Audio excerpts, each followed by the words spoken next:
सभी प्यारे बच्चों को नमस्कार। तो इस वीडियो में क्लास 10th मैथ जो हमारे पास अग्रवाल का अनसोल्ड पेपर है, इसमें 2024 और सेट नंबर पहला हल करने वाले हैं। और प्यारे बच्चों, आपको हमारे YouTube चैनल पर 2018 से लेके 2025 तक के सभी पेपर सॉल्व मिल जाएंगे। हमने ऑलरेडी पहले से इनका वीडियो बना रखा है, लेकिन फिर भी 2024 को शुरुआत से हल करने वाले हैं।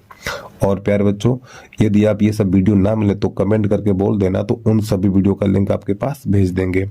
ठीक है, तो ज्यादा ना समय लेते हुए वीडियो की शुरुआत करते हैं। और प्यारे बच्चों, वीडियो को शुरू करने से पहले छोटी सी रिक्वेस्ट है, यदि आप यूट्यूब चैनल पर पहली बार आए हो तो यूट्यूब चैनल को सब्सक्राइब करके बेल आइकन घंटी को प्रेस कर लीजिए और एक प्यारा सा कमेंट करके जरूर बता देना है आपको वीडियो कैसा लगा। तो चलिए प्रश्न नंबर पहला देखिए आप लोग। तो यहाँ पे लिखा हुआ है, एक त्रिघात बहुपद के अधिक से अधिक शून्यकों की संख्या होगी। तो प्यारे बच्चों, एक बात हमेशा ध्यान रखिएगा, अगर आपका बहुपद द्विघात है, ठीक, द्विघात बहुपद है तो शून्यकों की संख्या 2 और त्रिघात बहुपद है तो शून्यकों की संख्या 3। तो यहाँ पे त्रिघात बहुपद है, जब त्रिघात बहुपद है शून्यकों की संख्या 3 हो जाएगी इसकी। ठीक, तो बी वाला सही हो जाएगा, ध्यान रखिएगा आप लोग। प्रश्न नंबर 2, संख्या 140 का अभाज्य गुणनखंड होगा। ठीक, इसको काट के दिखा देंगे हम।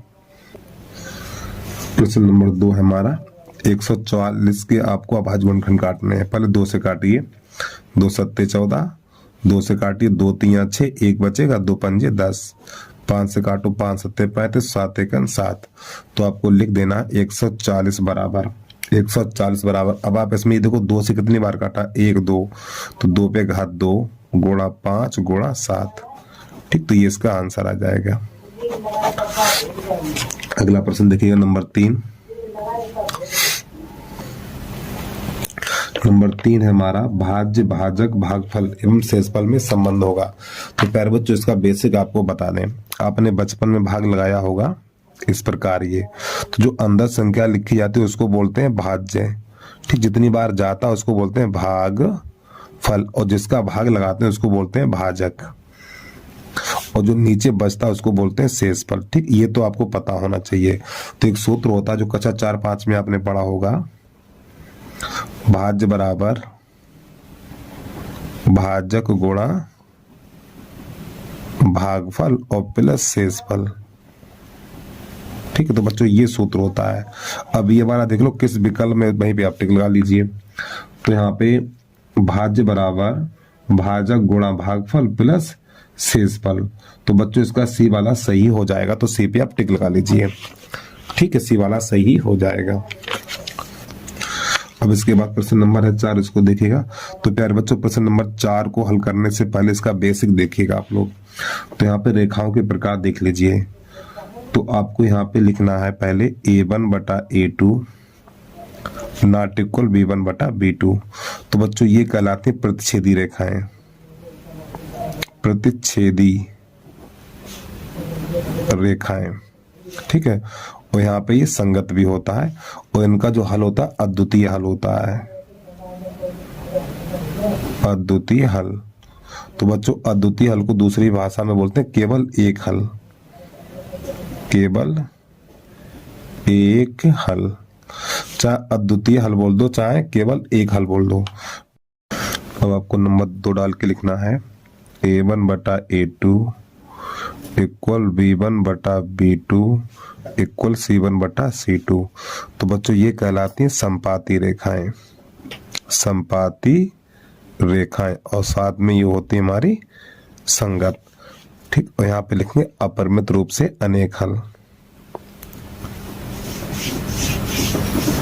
अपरिमित रूप से अनेक हल। ठीक, ये तीनों याद कर लीजिए, पहला, दूसरा और तीसरा लिखना है आपको A1 बटा A2 B1 बटा B2 और नॉट इक्वल C1 बटा C2। तो बच्चों ये होती है हमारी समांतर रेखाएं, समांतर रेखाएं, और साथ में ये असंगत होता है। ठीक है, असंगत। ठीक है, यहाँ क्वेश्चन बंद कर लो इसको ऐसे करके। इसका कोई हल नहीं होता है, कोई हल नहीं है। तो बच्चों ये 3 पॉइंट याद करने, और आपको क्लास में बताए भी गए होंगे। ठीक है, तो चलिए प्रश्न नंबर देखिए 4। अब तो 4 नंबर में जो समीकरण दे रखा है रैखिक समीकरण x प्लस 2y प्लस 5 बराबर 0। अगला समीकरण है हमारा माइनस का 3x माइनस का 6y और प्लस का 1 बराबर 0। युग्म का हल होगा ये बताना। तो प्यारे बच्चों एक बात ध्यान रखिएगा, जो हमारी अचर संख्या होती है जैसे 5 और 1, या तो ये बराबर के उधर होने चाहिए या फिर दोनों इधर होने चाहिए। तो बराबर के दोनों इस साइड हैं। तो चलिए समझिएगा। तो यहाँ पे देखो 1 होता है तो आपको लिखना है 1/-3, 1/-3, ठीक, बराबर फिर 2/-6, 2/-6, फिर आपको लिखना है 5/1, इस प्रकार। अब जो हल हो जाए, जो कट जाए उसे काट दो। तो यहाँ पे देखो 2 1 2, 2 3 6, तो यहाँ पर हमें मिलेगा -1/3 बराबर, देखो माइनस का चिन्ह चाहे ऊपर रखो चाहे नीचे रखो कोई दिक्कत नहीं है, और फिलहाल माइनस का चिन्ह हमेशा ऊपर ही रखा जाता है। तो -1/3 और बराबर 5/1। तो प्यारे बच्चों ये तो दोनों बराबर है लेकिन ये वाला बराबर नहीं है, ठीक, लास्ट वाला बराबर नहीं है। तो इसमें नंबर 3 नियम लगेगा। कौन सा लगेगा? A1/A2 इक्वल B1/B2 और नॉट इक्वल C1/C2। तो प्यारे बच्चों ये हमारी समांतर रेखाएं होती हैं। कैसी होती हैं? समांतर रेखाएं। इस रूप का है ना, देखो ना ये जो है इस रूप का है। तो समांतर रेखाएं और कामा असंगत भी लिखना आपको, और असंगत के साथ साथ इनका कोई हल नहीं है, ठीक है, कोई हल नहीं है। तो बच्चों ये वाला प्रश्न आपको इस प्रकार करना है, ठीक। तो इसका हमारा हो जाएगा अपरिमित रूप से अनेक हल, अद्वितीय हल, 2 हल, उपयुक्त में से कोई नहीं। तो इसका बेटा डी वाला सही हो जाएगा, ठीक है, क्योंकि कोई हल नहीं है तो डी दिया ऑप्शन, तो डी वाला सही हो जाएगा आपका। चलिए प्रश्न नंबर अगला देखिए, 5 नंबर। वीडियो को रोक के आराम से नोट कर लीजिए। 5 नंबर है जो आपको स्क्रीन पे दिखाई दे रहा है। 5 नंबर है समांतर श्रेणी। एक एपी दे रखी है आपको, -5, -1, 3, 7 डैश का सार्वंतर होगा। बच्चों डी का मान ज्ञात करना है। तो डी बराबर, तो डी का मान कैसे निकालेंगे? 7 में से 3 घटा दो, 7 में से 3 घटाओ तो डी बराबर 4 बचेगा। कहां पर है डी? लो डी, यानी डी बराबर 4 निकला तो इसका चौथा वाला सही हो जाएगा, डी वाला। प्रश्न नंबर 6 देखिए। प्रश्न नंबर 6 क्या कह रहा है? द्विघात समीकरण। तो द्विघात समीकरण दे रखा है ax² प्लस का bx प्लस c बराबर 0।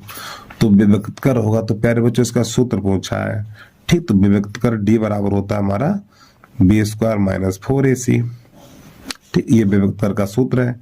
तो इसका हो जाएगा c वाला सही हो जाएगा, तो c पे टिक लगा लीजिए। अब इसके बाद आ जाइए प्रश्न नंबर 7 की तरफ।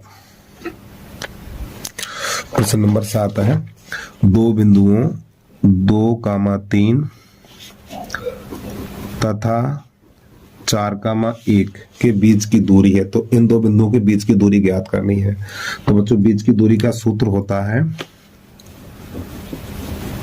बीच की दूरी बराबर √(x1 - x2) का होल वर्ग प्लस y1 - y2 का होल वर्ग। तो प्यारे बच्चों ये बीच की दूरी का सूत्र होता है।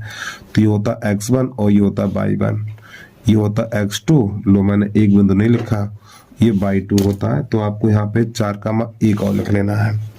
मान लगा दीजिए यहाँ पर √(x1 का मान 2, x2 का मान 4, y1 का मान 3 और y2 का मान 1।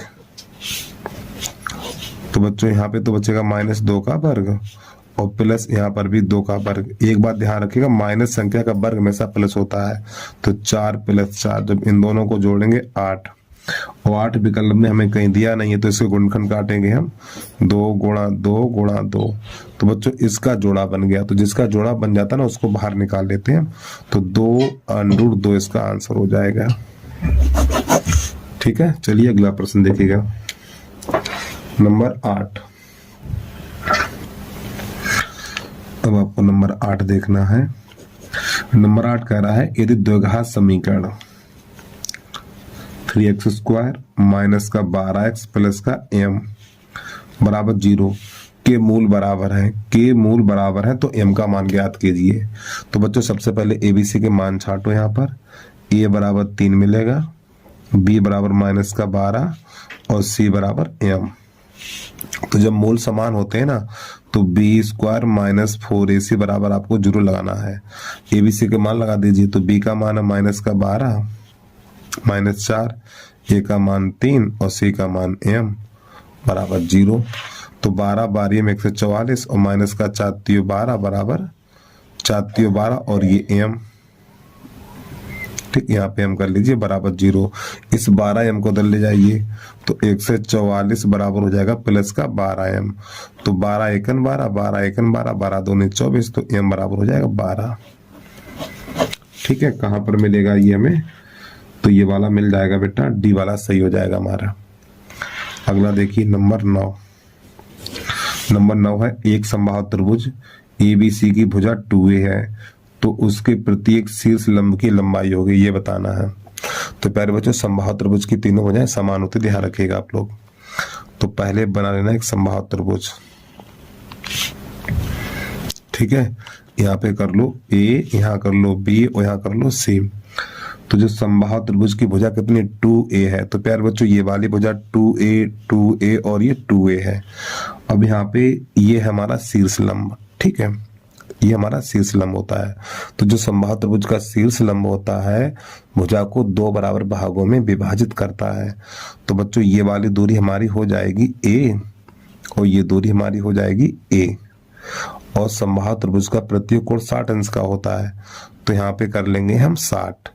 बच्चों ये भी 60 और ये भी 60 और ये वाला 30 का हो जाएगा। ठीक है, तो इसको यहाँ पे कर लो P।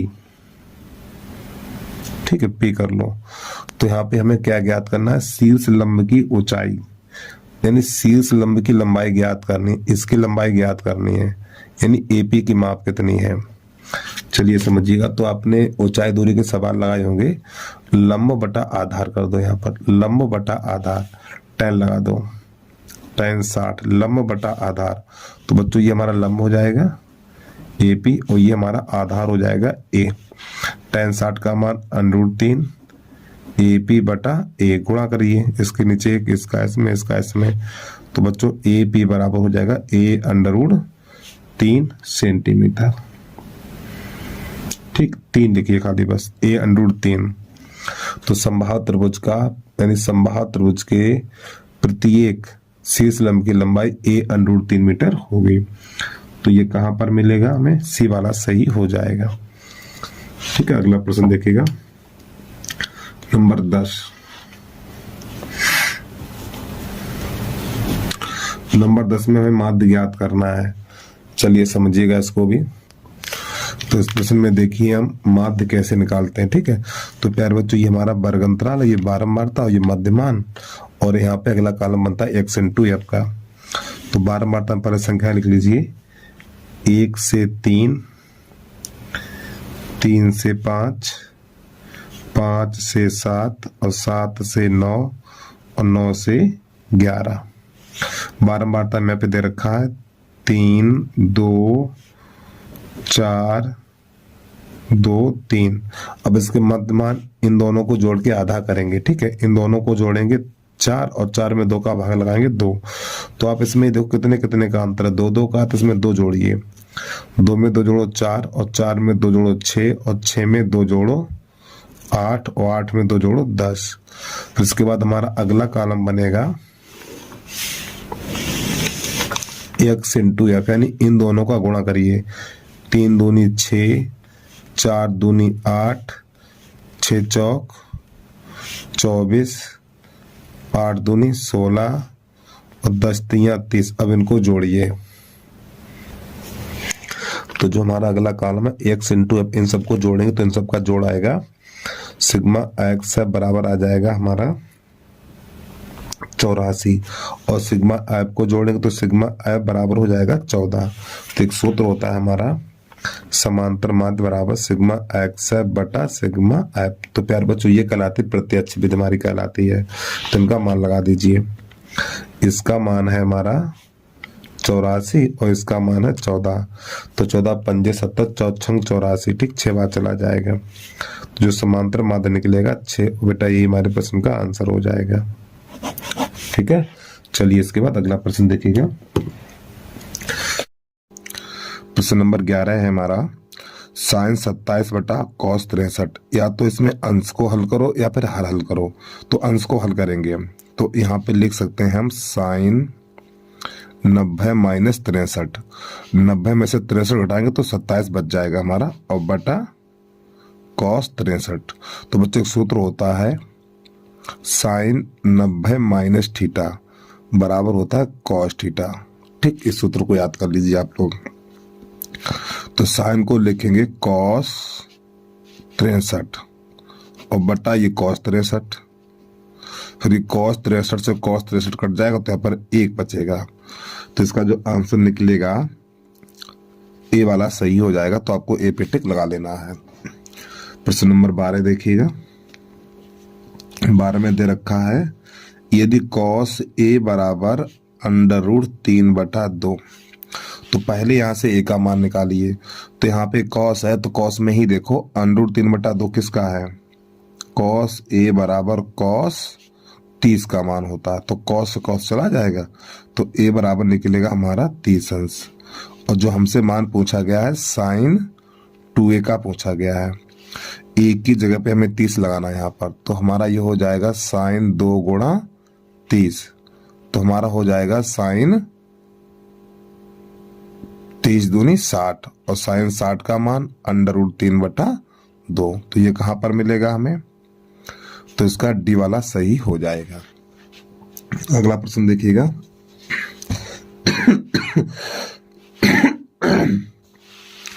प्रश्न नंबर 13। यहाँ पे लिखा हुआ 1 प्लस tan स्क्वायर बटा 1 प्लस कॉट स्क्वायर है। तो बच्चों 1 प्लस tan स्क्वायर है ये होता हमारा सेक स्क्वायर है, और 1 प्लस कॉट स्क्वायर है ये होता कॉसिक स्क्वायर है। इस सेक को लिखेंगे हम, इस सेक को लिखेंगे 1 बटा कॉस स्क्वायर है, और इस कॉसिक को लिखेंगे 1 बटा साइन स्क्वायर है। तो ये वाला साइन जाएगा यहाँ और ये वाला कॉस आएगा यहाँ। तो बच्चों यहाँ पर हमें मिलेगा साइन स्क्वायर है बटा कॉस स्क्वायर है। और साइन बटा कॉस क्या होता है, तो साइन बटा कॉस होता है tan। और यहाँ पे घात 2 तो घात 2 लगा दो, यही हमारा हल हो गया। तो ये वाला विकल्प कहां पर मिलेगा, डी वाला सही हो जाएगा। चलिए अगला प्रश्न देखिएगा आप। प्रश्न नंबर 14 लिखा हुआ यहां पर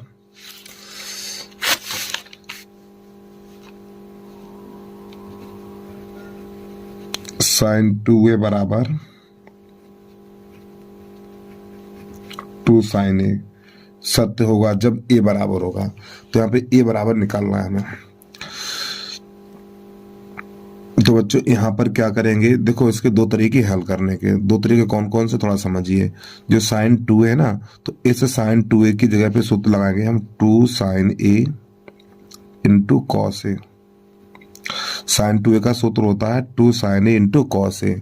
इस साइन 2a की जगह पे ये लिख सकते हैं बटा 2 साइन ए। तो देखो 2 साइन ए से 2 साइन ए कट जाएगा, तो यहाँ पर बचेगा कॉस ए और बराबर यहाँ रह जाएगा 1। अब यहाँ पर कॉस है तो कॉस में ही देखो 1 किसका है, तो कॉस ए बराबर कॉस 0 लिख देंगे। कॉस 0 का मान 1 होता है, तो कॉस से कॉस चला जाएगा तो ए बराबर 0 निकलेगा। ठीक है, ये इसका आंसर हो गया। और इसका दूसरा तरीका क्या, विकल्प से लगाइए। ठीक है, चलिए इसको भी समझा दें हम आपको। तो ये कौन सा सही हो जाएगा हमारा, इसका ए वाला विकल्प सही हो जाएगा। इसका दूसरा तरीका भी समझ लीजिए आप। नंबर 14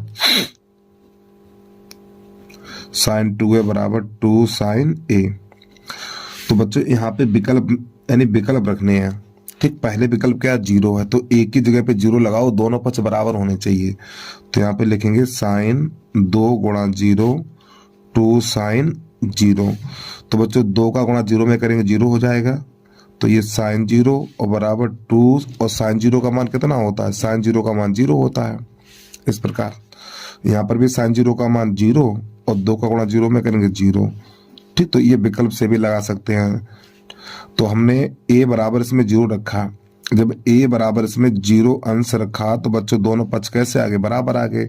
ठीक, तो इस प्रकार ये a वाला सही हो जाएगा।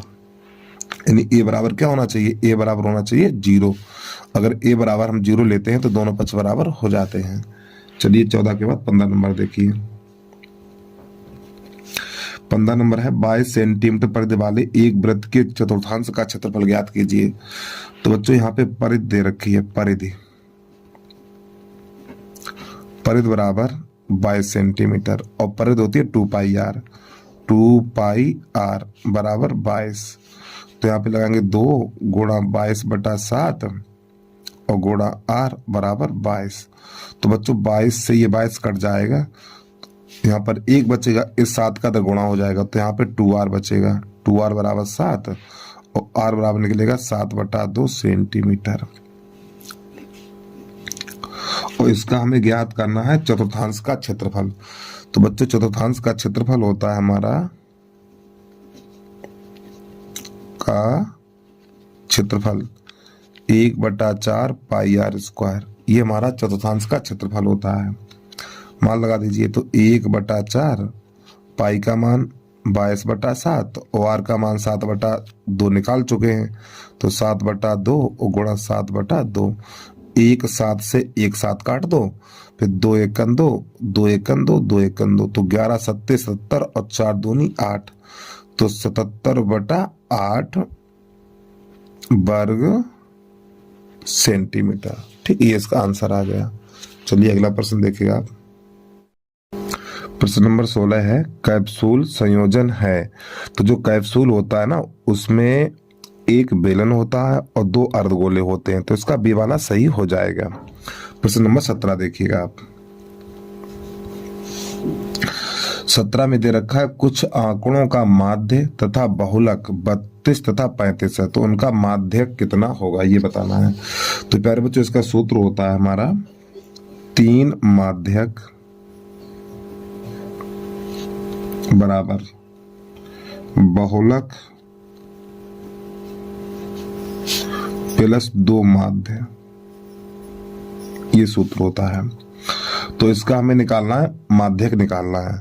तो बहुलक कितना दिया हुआ है, पहले देखो माध्य, बहुलक कितना दिया हुआ, बहुलक दिया हुआ 35 प्लस 2 और माध्य कितना दिया हुआ है, माध्य दिया हुआ 32। इसको हल करिए, तो ये बन जाएगा हमारा 35 और ये बन जाएगा 64। इनको जोड़ेंगे तो 99 बन जाएगा। यहाँ पे लिखना है 3 गुणा माध्यक, 3 1 3, 3 त्रिका 9, 3 त्रिका 9। तो बच्चों जो माध्यक निकलेगा हमारा 33 निकल के आ जाएगा। ठीक है, चलिए अगला प्रश्न देखिएगा आप। प्रश्न नंबर 18। प्रश्न नंबर 18 कह रहा है निम्नलिखित बारंबारता सारणी का बहुलक होगा। तो प्यारे बच्चों बहुलक वर्ग ज्ञात करने के लिए क्या करेंगे, बारंबारता की सबसे बड़ी संख्या देखेंगे। तो आप बारंबारता की सबसे बड़ी संख्या देखिए, बारंबारता की सबसे बड़ी संख्या 19 है और 19 के सामने जो वर्ग अंतराल दिया हुआ है 15 से 20, यही हमारा बहुलक वर्ग हो जाएगा। तो यहाँ पे लिखना है बहुलक वर्ग, बहुलक वर्ग 15 से 20। एक बार फिर सुन लीजिए आप, बहुलक वर्ग ज्ञात करने के लिए बारंबारता की जो सबसे बड़ी संख्या होगी और उसी के सामने जो वर्ग अंतराल होगा वही हमारा बहुलक वर्ग होगा। ठीक है, चलिए अगला प्रश्न देखिएगा आप लोग। 18 के बाद 19। प्रश्न नंबर 19 है 2 पासों को एक साथ उछालने पर दोनों पासों पर प्राप्त संख्याओं का योग 10 होने की प्रायिकता होगी। चलिए समझिएगा इसको। देखो, जब 2 पासों को एक साथ उछाला जाएगा तो ये हमारे कुल परिणाम है। तो कुल परिणाम कितने, 36 है ये। ठीक है, तो यहाँ पे इसमें ये बताना है प्राप्त संख्याओं का योग 10। तो यहाँ पे देखो किसका योग 10 हो रहा है, एक संख्या ये 10 वाली, एक ये है, एक ये है और एक ये है। तो जिनका योग 10 है तो कितने परिणाम है? 3 है, 1 2 3। चलिए समझिएगा। तो यहाँ पे सबसे पहले आपको लिख लेना कुल परिणाम। नंबर 19 है हमारा कुल परिणाम बराबर 36 हो जाएगा। तो प्रायिकता PE बराबर, तो वह यानी कि वह परिणाम जिनका योग 10 है, तो हमने कितने दिखाए? 3, और 3 बटा ये 36, 3 एकन 3 और 3 एकन 3, 3 दूनी 6। तो इसका आंसर निकलेगा 1/12। तो कौन सा सही हो जाएगा? ये वाला सही हो जाएगा। प्रश्न नंबर है 20, इसको देखिएगा। 20 नंबर है, एक पासे को एक बार फेंकने पर सम संख्या प्राप्त होने की प्रायिकता क्या होगी?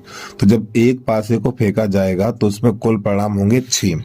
तो यहाँ पे आपको लिख देना कुल परिणाम। कुल परिणाम बराबर 6। 1 2 3 4 5 6, ये हमारे कुल परिणाम होते हैं। तो किसकी प्रायिकता पूछी? सम संख्या की पूछी गई है। तो सम संख्या, तो इसमें सम संख्या कौन कौन सी देख के लिख लो। 2 है, 4 है, 6 है। 2 4 6। तो प्रायिकता PE बराबर, तो ये कितनी संख्याएं हैं? 3 है। कुल परिणाम कितना? 6 है। तो 3 एकन 3, 3 दूनी 6। तो इसका जो आंसर मिलेगा हमें 1/2 मिल जाएगा। तो कौन सा सही हो जाएगा? इसका C वाला सही हो जाएगा।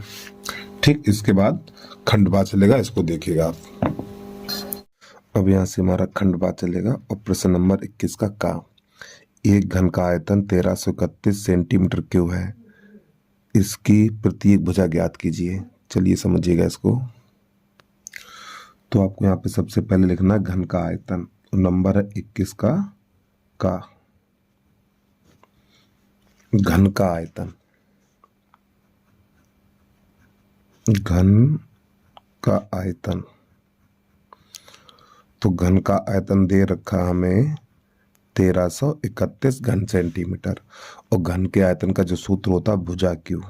तो आपको यहाँ पे लिख देना है भुजा क्यू। और ये हमारा 11 का घन है, 11 पे घात 3। तो बच्चों घात से घात कट जाएगी, तो जो घन की भुजा निकलेगी हमारी वो 11 सेंटीमीटर निकलेगी। और यही हमारे प्रश्न का हल हो जाएगा। अगला प्रश्न देखिएगा, नंबर 21 का खरगोश।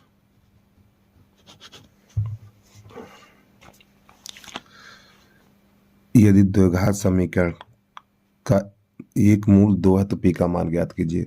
तो बच्चों यहाँ पे द्विघात समीकरण ये दे रखा है जिसका एक मूल 2 है तो p का मान ज्ञात कीजिए। तो यहाँ पर हम क्या करेंगे, x बराबर 2 इसमें रख देंगे तो p का मान मिल जाएगा। चलिए समझिएगा। तो सबसे पहले द्विघात समीकरण लिखना है, x² प्लस का 3x माइनस का p बराबर 0। एक मूल 2 है तो x बराबर 2 रखने पर x की जगह पे 2 लगा दीजिए आप। यहाँ पे 2 रखो, यहाँ पे 2 रखो, तो 2 पे घात 2 प्लस 3 गुणा 2 माइनस p बराबर 0। तो ये 4 बन जाएगा और ये हमारा 3 दूनी 6 बन जाएगा, माइनस का p बराबर 0। तो 6 4 10, तो 10 माइनस p बराबर 0। और इस 10 को उधर भेजो तो माइनस हो जाएगा। तो माइनस p बराबर माइनस का 10, माइनस से माइनस काट देना है तो p बराबर 10 निकल के आ जाएगा। ठीक है, अगला प्रश्न देखिए आप। प्रश्न नंबर है गा गमला। यदि cos थीटा बराबर 15/17 तो साइन का मान कितना होगा? 21 का गा गमला लिख लेना है आपको। cos थीटा बराबर 15/17। तो सबसे पहले बेटा cos होता है हमारा आधार बटा कर्ण, cos होता आधार बटा कर्ण। तो पाइथागोरस प्रमेय के द्वारा हम निकालेंगे इसकी लंब। तो कर्ण का वर्ग आधार का वर्ग प्लस लंब का वर्ग। तो बच्चों कर्ण कितना है? 17 है, तो 17 का वर्ग 289 हो जाएगा। आधार कितना? 15, 15 का वर्ग 225 हो जाएगा, प्लस एल का वर्ग। अब यहाँ पे 225 इधर भेजेंगे तो 49 बचेगा हमारा। 49 नहीं, सॉरी माफी चाहता हूँ, प्रेशर भेजिए इधर, तो 289 माइनस 225 बराबर एल का वर्ग। तो घटाइए, तो एल का वर्ग बराबर बेटा यहाँ पर बचेगा हमारा 4, 64 बचेगा, ठीक 64। तो एल का वर्ग बराबर 64 को लिखेंगे 8 पे घात 2, तो घात से घात कट जाएगी, तो एल बराबर 8। अब साइन का मान ज्ञात करना है, तो साइन थीटा बराबर हो जाएगा लंब बटा कर्ण। तो बच्चों लंब कितना निकला 8 और कर्ण कितना है 17 है, तो 8 बटा 17 इसका आंसर आ जाएगा। अगला प्रश्न देखिएगा, प्रश्न नंबर है हमारा 21 का घ, निम्नलिखित बारंबारता सारणी का माध्य ज्ञात कीजिए। तो बच्चों ये हमें एक सारणी दे रखी है और इसकी हमें माध्य, इसका माध्य ज्ञात करना है। चलिए समझिएगा, तो ये हमारा वर्ग अंतराल है और ये हमारी बारंबारता है। अब इसके बाद अगला कॉलम बनेगा हमारा मध्यमान का, तो आपको यहाँ पे लिख देना मध्यमान, मध्यमान। तो बच्चों मध्यमान को लिखा जाता है एक्स से और बारंबारता को लिखा जाता है एफ से, ठीक। चलिए समझिएगा आगे। अब मध्यमान कैसे निकालते हैं, इन दोनों को जोड़ के आधा करेंगे, ठीक है। 0 2 2 और 2 में 2 का भाग लगाएंगे 1, इन दोनों को जोड़ो 6 और 6 में 2 का भाग लगाएंगे 3, इन दोनों को जोड़ो, इन दोनों को जोड़ो 10, 10 में 2 का भाग लगाएंगे 5। तो आप इसमें देखो कितने कितने का अंतर है, प्रत्येक स्थान पे 5 सॉरी प्रत्येक स्थान पे 2 2 का अंतर है। तो इसमें 2 2 जोड़िए, 1 में 2 जोड़ो 3, 3 में 2 जोड़ो 5, 5 में 2 जोड़ो 7 और 7 में 2 जोड़ो 9, इस प्रकार। फिर आपको अगला कॉलम बनाना है एक्स इंटू एफ का, तो इनका गुणा करेंगे, एक एकन 1 लिख देना है आपको, 3 दूनी 6 लिख देना है, 56 जा 30 लिख देना है, 7 अट्ठे 56 लिख देना है और 9 तियो 27 लिख देना है, इस प्रकार। अब यहाँ पे बारंबारता को जोड़ेंगे तो इसके जोड़ को बोलते हैं सिग्मा एफ बराबर। तो जोड़िए, ये 10, ये हमारा हो जाएगा 8 2 10 20 बन जाएगा ये, और इसके बाद सिग्मा एक्स एफ, यानी इसको जोड़ेंगे एक्स एफ को, इसके जोड़ को बोलते हैं सिग्मा एक्स एफ बराबर। तो इन सबको जोड़ेंगे तो इन सबका जोड़ बन जाएगा हमारा, एक बार गुणा चेक कर लें, तो बच्चों इसको जोड़ेंगे तो इसका जोड़ आएगा हमारा 120, ठीक है। अब जो हमारा समांतर माध्य का सूत्र है, ये हमारी जो प्रत्यक्ष विधि कहलाती है, ठीक है। सिग्मा यानी समांतर माध्य बराबर सिग्मा एक्स एफ और बटा सिग्मा एफ, ये हमारी प्रत्यक्ष विधि कहलाती है। तो इसका मान है 120 और इसका मान है 20, तो 0 से 0 काट दो, 20 से काट दो, 20 एकन 20 और 20 छक्का, ठीक 120। तो समांतर माध्य बराबर निकलेगा हमारा 6, तो ये प्रश्न का आंसर हो जाएगा। चलिए अगला प्रश्न देखिएगा आप, 21 का 5वां, 21 का यहाँ पहले प्रश्न देख लीजिए फिर इसके बाद हल करेंगे। यहाँ पे लिखा हुआ है बिंदुओं -3, 10, 5, 4 को मिलाने वाले रेखाखंड के मध्य बिंदु के निर्देशांक ज्ञात कीजिए। तो सबसे पहले आपको बिंदु लिखने हैं -3, 10 और 5, 4, फिर आपको लिखने हैं मध्य बिंदु के निर्देशांक।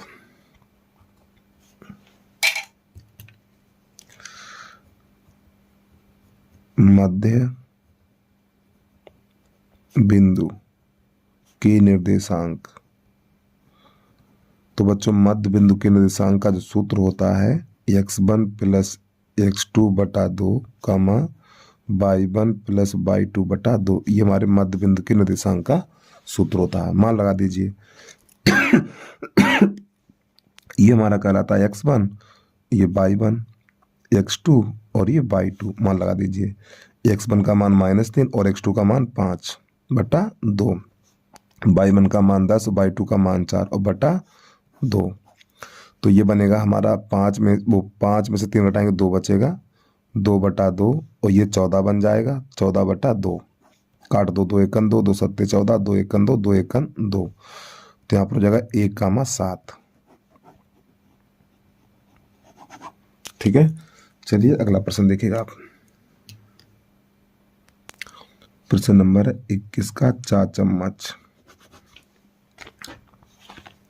यदि बिंदुओं -1, -3 तथा x, 9 के बीच की दूरी 10 मात्रक है तो x का मान ज्ञात कीजिए। तो सबसे पहले आपको लिख लेने बिंदु।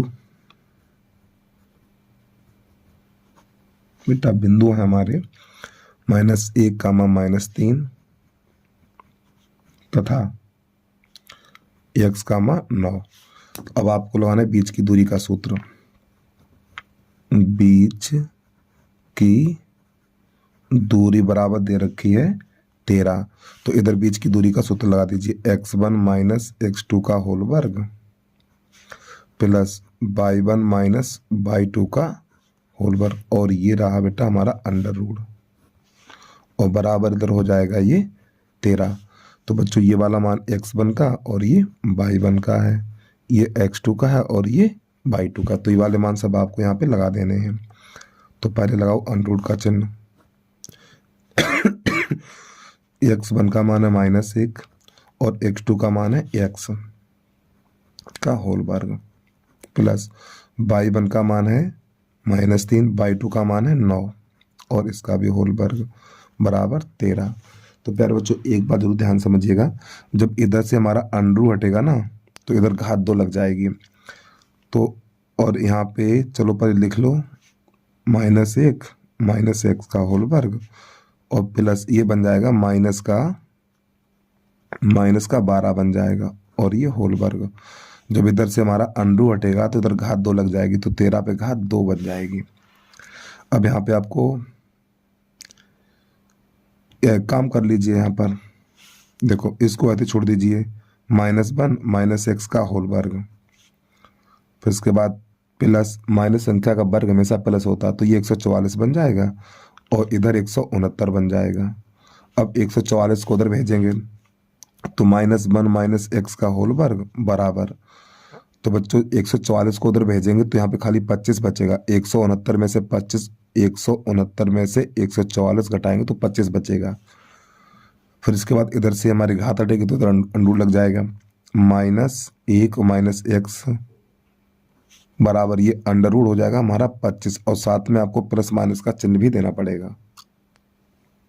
थोड़ा और आगे समझिए, -1 - x बराबर +-5 हो जाएगा। अंडर रूट 25 को 5 लिखा जाएगा ना, तो प्लस माइनस हो जाएगा हमारा। अब इस -1 को उधर भेजो तो जब -1 इधर जाएगा तो प्लस हो जाएगा, तो -x बराबर +-5 और +1। अब प्यारे बच्चों आपको यहाँ पे एक बार प्लस लेना और एक बार माइनस लेना है।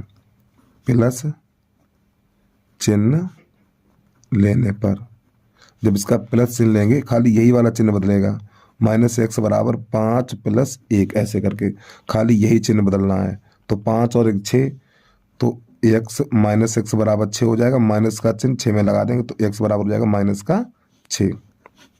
अब आपको यहाँ लिखना है माइनस चिन्ह लेने पर, माइनस चिन्ह लेने पर जब यहाँ पर माइनस चिन्ह लेंगे तो अब यहाँ माइनस लगाना है, तो -x बराबर -5 और +1, तो -x बराबर -4 हो जाएगा, माइनस से माइनस कटेगा तो x बराबर 4 हो जाएगा। तो जो हमारे x के मान निकलेंगे -6 निकलेगा और इसके बाद ये 4 निकलेगा। यही प्रश्न का हल हो गया हमारा। इसके बाद अगला प्रश्न देखिएगा आप, प्रश्न नंबर 22 चलेगा। प्रश्न नंबर 22 का क्या है, दो ऐसे क्रमागत विषम धनात्मक पूर्णांक ज्ञात कीजिए जिनके वर्गों का योगफल 290 हो। चलिए समझिए, तो पहले प्रश्न अब ध्यान से लिख लीजिए 22 का। तो सबसे पहले आपको लिखना है, माना दो क्रमागत विषम धन पूर्णांक x और x + 2। ठीक, ये हमारे क्रमागत विषम धन पूर्णांक हैं। पर आगे प्रश्न कह रहा है इनके वर्गों का योगफल, तो x² + x + 2 का, यानी इनके वर्गों का योगफल कितना है 102 290 है। अब आपको यहाँ पे a प्लस बी का होल वर्ग लगाना है। ए स्क्वायर, इसको ऐसे लिख देंगे, फिर यहाँ पे a square plus b square plus 2a और ये b बराबर 290। तो यहाँ पे ये बन जाएगा 2x स्क्वायर, फिर 2 दूनी 4x और प्लस 2 दूनी 4, इसको अंदर लाइए माइनस का 290 बराबर 0। 2x स्क्वायर 4x और माइनस का हो जाएगा 286 और बराबर 0। 290 से 4 घटा देंगे 286 बचेगा। अब यहाँ पे 2 कॉमन ले लो। जब यहाँ से हम 2 कॉमन लेंगे तो ये x स्क्वायर प्लस का 2x माइनस 2 1 2, 2 चौकू 8, 2 3 6 और बराबर 0। इस 2 का भाग लगा देंगे। यहाँ पर 2 का भाग 0 में लगे तो पूरा 0 हो जाएगा। x स्क्वायर प्लस का 2x माइनस का 143 बराबर 0। 2 का भाग 0 में लगाएंगे तो 0 हो जाएगा। अब 143 के ऐसे गुणनखंड करो घटाने पे 2 मिले, तो 143 को हम लिख सकते हैं 13 गुणा 11। जब इन दोनों का गुणा करेंगे 143 मिलेगा और घटाएंगे तो 2 मिलेगा। X square plus x 13 minus 11 minus का 143 बराबर 0। एक्स स्क्वायर इसका अंदर गुणा करेंगे 13x माइनस का 11x माइनस का 143 बराबर 0। यहाँ से x कॉमन लेंगे तो ax प्लस 13, यहाँ से माइनस 11 कॉमन लेंगे तो ax प्लस 13 हो जाएगा हमारा। अब ये कोष्टक के अंदर वाली संख्या एक जैसी हैं तो x प्लस 13 और x माइनस 11 बराबर 0। तो यहाँ से x के मान निकालेंगे तो x प्लस 13 बराबर 0, 13 को उधर ले जाइए, x बराबर माइनस 13। यहाँ से x माइनस 11 बराबर 0, 11 को उधर ले जाइए, x बराबर हो जाएगा 11। बेटा यही हमारा हल हो जाएगा। ठीक है, अब आपको यहाँ पर क्या करना है, यानी x का मान क्या 13, और देखो प्यारे बच्चों ये वाला आंसर है माइनस है ना, ये वाला अमान हो जाएगा, तो यहाँ पे लिख दीजिए अमान्य। अब जो हमारी संख्याएं हैं शुरुआत में देखिए हमने संख्याएं जो मानी थी x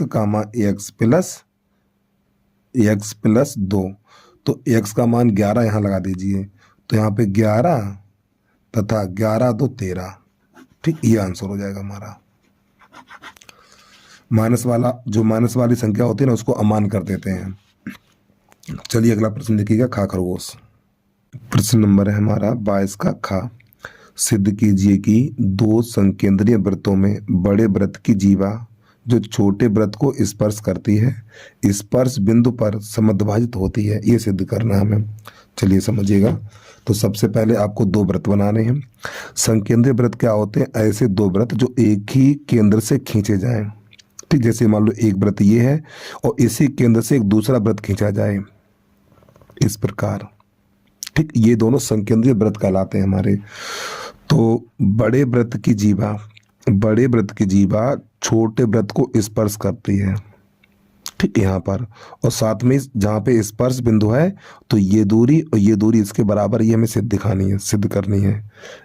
यहाँ पे कर लो O, इसको यहाँ से ऐसे मिला दो, यहाँ लिखना है A और यहाँ लिखना है B।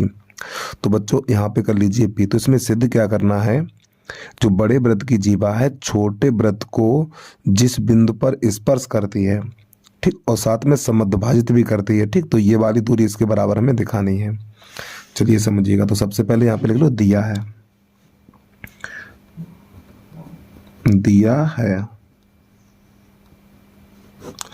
लिखेंगे बड़े वृत्त की जीवा,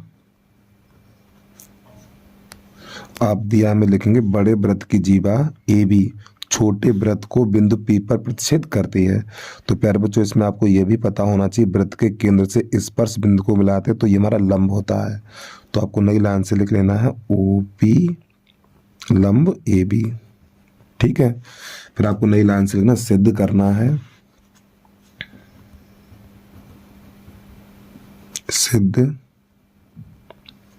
है, तो बच्चों सिद्ध क्या करना है इसमें, AP बराबर PB। ठीक, ये सिद्ध करना है हमें। चलिए समझिए। अब आपको क्या करना है बच्चों, रचना में लिखेंगे, इसको मिलाएंगे फिर हम यहाँ पर इसको मिलाएंगे इस प्रकार। तो अगली हेडिंग रचना लिख लेनी है आपको। रचना में लिखेंगे AO तथा BO को मिलाया। ठीक है, अब यहाँ पे क्या करेंगे, हमें इन दोनों त्रिभुजों को, एक ये वाला त्रिभुज और एक ये त्रिभुज सर्वांसम दिखाना है। तो पहले इस त्रिभुज का नाम लिख लो OPA। तो आपको यहाँ पे लिखना है त्रिभुज OPA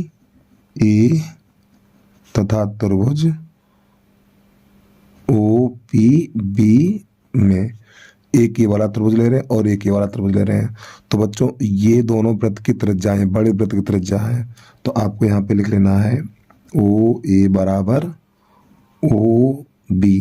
OA बराबर OB क्यों है, बड़े वृत्त की त्रिज्या। ठीक, कोई सा भी वृत्त हो सभी त्रिज्या समान होती हैं।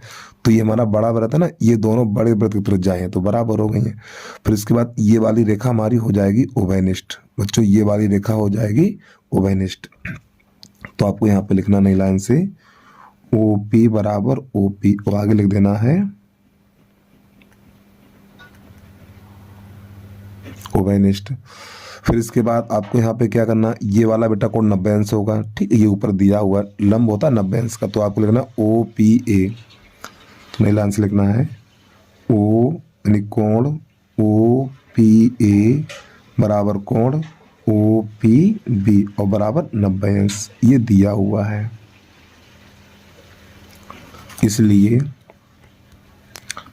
इसलिए त्रिभुज OPA सर्वांसम त्रिभुज OPB किसके आधार पे दो बजाय और एक कोण SAS के आधार पे सर्वांसम हो जाएंगे। तो प्यारे बच्चों जब ये दोनों त्रिभुज सर्वांसम हो जाएंगे, तो जब दो त्रिभुज सर्वांसम होते हैं तो संगत भुजाएं बराबर और संगत कोण भी बराबर होते हैं। तो ये वाली भुजा इसके बराबर हो जाएगी। तो आपको नई लाइन से लिख देना है AP बराबर BP और आगे लिख देना है बाय CP/CT के द्वारा। यही हमारा प्रूफ हो गया। ठीक, तो इस प्रश्न को आपको इतना ही हल कर देना है। चलिए इसके बाद अगला प्रश्न देखिएगा आप। प्रश्न है हमारा 22 का गा। चित्र में यदि LM समांतर CB, तो प्यारे बच्चों देखो ये वाली भुजा इसके समांतर और ये वाली भुजा इसके समांतर है और ये हमें सिद्ध करना है। तो इसके लिए आपको थेल्स प्रमेय आनी चाहिए। चलिए समझिएगा। तो सबसे पहले आप लिख लो, दिया है इसमें क्या क्या दिया हुआ है, LM समांतर यानी ये वाली रेखा समांतर है इसके BC के, तथा ये वाली रेखा इसके समांतर है LN। ठीक, LN समांतर CD, ये रेखा इसके समांतर और ये रेखा इसके समांतर, LN समांतर CD लिखा हुआ। ठीक, ये LN है। फिर आपको लिखना सिद्ध करना है, यहाँ पर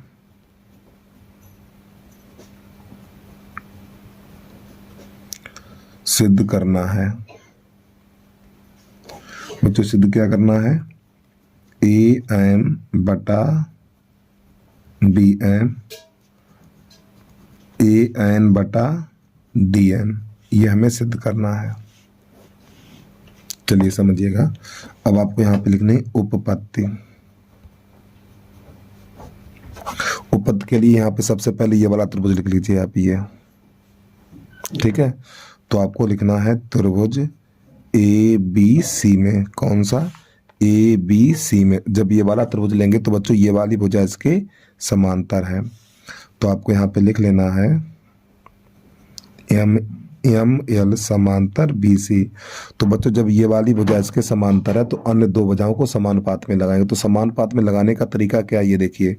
जब हम ये वाला त्रिभुज ले रहे हैं, इसकी ये वाली दोनों भुजाएं समांतर है, तो अन्य दो भुजाएं कहाँ मिल रही हैं, देखो अन्य दो भुजाएं बिंदु A पर मिल रही हैं। देखो ये जब ये वाली दोनों भुजाएं समांतर हैं तो अन्य दो भुजाएं किस बिंदु पर मिल रही हैं, देखो A पर मिल रही हैं। तो यहीं से लिखना स्टार्ट करेंगे। कैसे लिखेंगे, AM बटा MB AL बटा LC लिखना है आपको। तो यहाँ पे लिखना है ए एम बटा एम बी बराबर ए एल बटा एल सी। और आगे लिख देना है थेल्स प्रमेय से। इसको समीकरण नंबर 1 बना लेंगे। अब इसके बाद हम अगला त्रिभुज लिखेंगे ये वाला ए डी सी में। तो आपको नई लाइन से लिख लेना है त्रिभुज ए डी सी में। तो जब ए डी सी में तो ये वाली भुजा इसके समांतर है, तो आपको यहाँ पे लिख देना है एल एन समांतर डी सी। जब ये वाली भुजा इसके समांतर है तो इसके अन्य दो भुजाएं कौन कौन सी, देखो एक ये वाली भुजा और ये वाली भुजा कहाँ मिलेंगे, बिंदु ए पर मिलेंगे। और बच्चों यहाँ पे लिख लो पहले दिया है, यहाँ पर भी लिख लो दिया है, ठीक है। तो इस नीचे वाले त्रिभुज में ये वाली भुजा इसके समांतर है, तो अन्य दो भुजाएं, एक भुजा ये और एक भुजा ये कहाँ मिलेंगे, बिंदु ए पर मिलेंगे। तो यहाँ पे लिख लेना हमें ए एन बटा एन डी और ए एल बटा एल सी। चलिए समझिएगा, ए एन बटा एन डी बराबर ए एल बटा एल सी। तो ये हो जाएगा समीकरण नंबर 2। और यहाँ पर लिखना थेल्स प्रमेय से, ठीक है। फिर आपको लिखना समीकरण 1 तथा 2 से, समीकरण 1 तथा 2 से। तो बच्चों जो चीज बराबर उसे हटा दीजिए। देखो यहाँ पर 1 2 पे निगाह मारिए आप, ये दोनों बराबर हैं। जब ये दोनों बराबर है ना तो इन दोनों को बराबर कर दिया जाएगा। तो आपको यहाँ पे लिख देना है ए एम बटा एम बी बराबर ए एन बटा एन डी। और यही हमारा सिद्ध हो गया, ठीक है। चलिए इसके बाद अगला प्रश्न देखिएगा आप। प्रश्न नंबर 22 का घाघड़ी। यदि द्विघात बहुपद x square plus 7x plus 10 के शून्य ज्ञात कीजिए। शून्यकों तथा गुणांकों के बीच के संबंध की सत्यता की जांच कीजिए। तो सबसे पहले इसके काटने हमें गुणनखंड। चलिए समझिएगा। तो बच्चों 10 एकन 10, 10 के ऐसे गुणनखंड करो जोड़ने पे 7 हो जाए। तो 5 दूनी 10, x square plus x 5 plus 2 और प्लस का 10 और बराबर 0। तो एक्स स्क्वायर इसका अंदर गुणा करेंगे तो 5x प्लस का 2x और प्लस का 10 बराबर 0। यहाँ से x कॉमन लेंगे तो x प्लस 5, यहाँ से 2 कॉमन लेंगे तो x प्लस 5 और बराबर 0।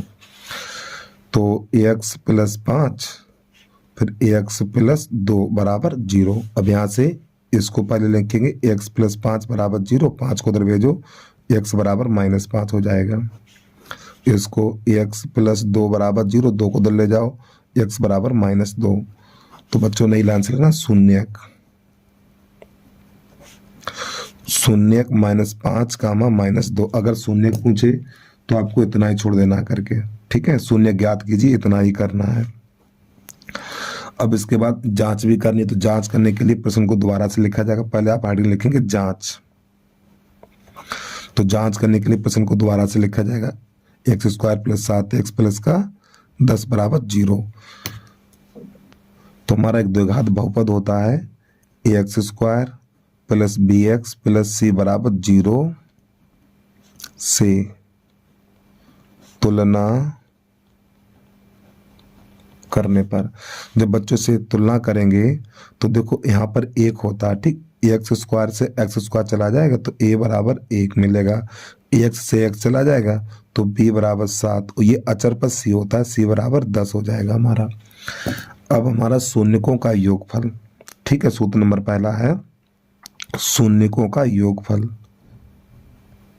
शून्यकों का योगफल बराबर -b/a। बच्चों ये सूत्र होता है। तो शून्यकों का योगफल, जो हमने बेटा ये शून्यक निकाले, इन दोनों के बीच में माइनस का चिन्ह रख देना है, -5 और प्लस -2। अगर ये वाली संख्या माइनस है तो आपको कोष्टक लगाना है। इन दोनों शून्यकों के बीच में प्लस का चिन्ह रखना है, आपको ध्यान रखिए। बराबर -b का मान कितना है, 7 है, a का मान 1 है, इस प्रकार। तो प्लस माइनस माइनस, -5 और -2 बराबर -7। आपको पता ही 1 लिखा नहीं जाएगा तो ये -7 हो जाएगा। तो -7 बराबर -7। फिर आपको नंबर दूसरा सूत्र लगाना है शून्यकों का गुणनफल। शून्यकों का गुणनफल, तो बच्चों शून्यकों का गुणनफल C/A होता है। अब क्या करना है आपको, इन दोनों के बीच में गुणा का चिन्ह लगाना। पहले आपने प्लस का चिन्ह लगाया, अब इन दोनों के बीच में गुणा का चिन्ह लगाना है। तो आपको लिखना है -5 और गुणा -2। अगर बच्चों ये वाली संख्या माइनस है तो कोष्ठक लगा दिया करो, क्योंकि एक साथ दो चिन्ह नहीं रहेंगे। C का मान कितना है, 10 है, और A का मान 1 है, तो 1 लगा देंगे इस प्रकार। तो माइनस माइनस प्लस और 5 दूनी 10, तो 10 बराबर 10, यही हमारा हल हो गया। ठीक है, चलिए जल्दी से नोट कर लीजिए, अगला प्रश्न देखिएगा आप। 22 का 5वां है, निम्नलिखित बारंबारता सारणी से माध्य ज्ञात कीजिए। तो बच्चों इसमें माध्य ज्ञात करना है हमें, चलिए समझिएगा। तो सबसे पहले आपको लिख लेना वर्ग अंतराल,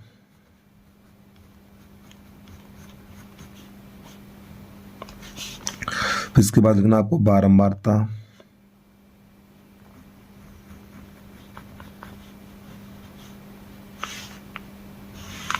और बच्चों माध्य ज्ञात करने के लिए हमें संचयी बारंबारता की जरूरत पड़ती है। ठीक है, तो इसकी संचयी बारंबारता भी निकालेंगे।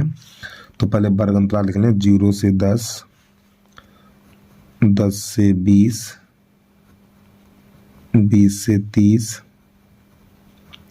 30 से 40 और 40 से 50। ठीक है, और बारंबारता में लिखना है 2, 4, 7, 3 और ये 2।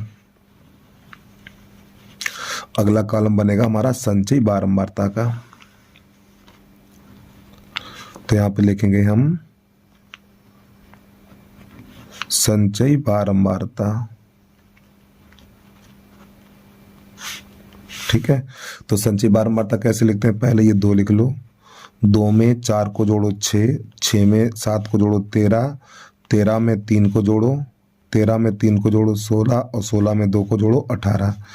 तो प्यारे बच्चों, जो संचयी बारंबारता की अंतिम संख्या होती है इसको बोलते हैं हम n।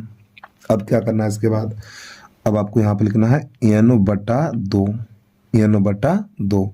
n का मान 18 है, तो 18/2, 2 एकन 2 और 2 नेम 18।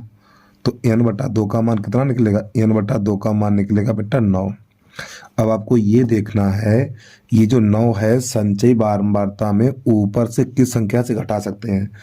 इस 2 में से ये 9 घटा सकते हैं, नहीं घटेगा। इस 6 से 9 घटेगा, नहीं घटेगा। 13 से 9 घट जाएगा, ये 9 13 में से 9 हम घटा सकते हैं। तो इसके सामने ये हो जाएगा हमारा f, और ये हो जाएगा l बराबर 20, और इससे ऊपर ये हो जाएगा हमारा CF।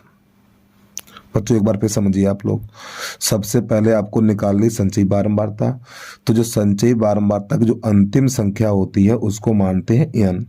तो n/2, तो n/2 का मान कितना निकला, 9 निकला। अब आपको ये देखना है संचयी बारंबारता में ऊपर से ये 9 किस संख्या से घटा सकते हो। 2 में से 9 नहीं घटेगा, 6 में से 9 नहीं घटेगा, इस 13 में से 9 घटा सकते हैं। तो इसी के सामने होगा f, और ये होगा l, और इससे ऊपर होगा CF। और इसके बाद यहाँ पे कितने कितने का अंतर है बच्चों, 10-10 का अंतर है। तो कुछ दूरी पे कामा लगा के h बराबर आपको 10 भी लिख देना है। अब यहाँ पे आपको लिखना सूत्र, माध्यक बराबर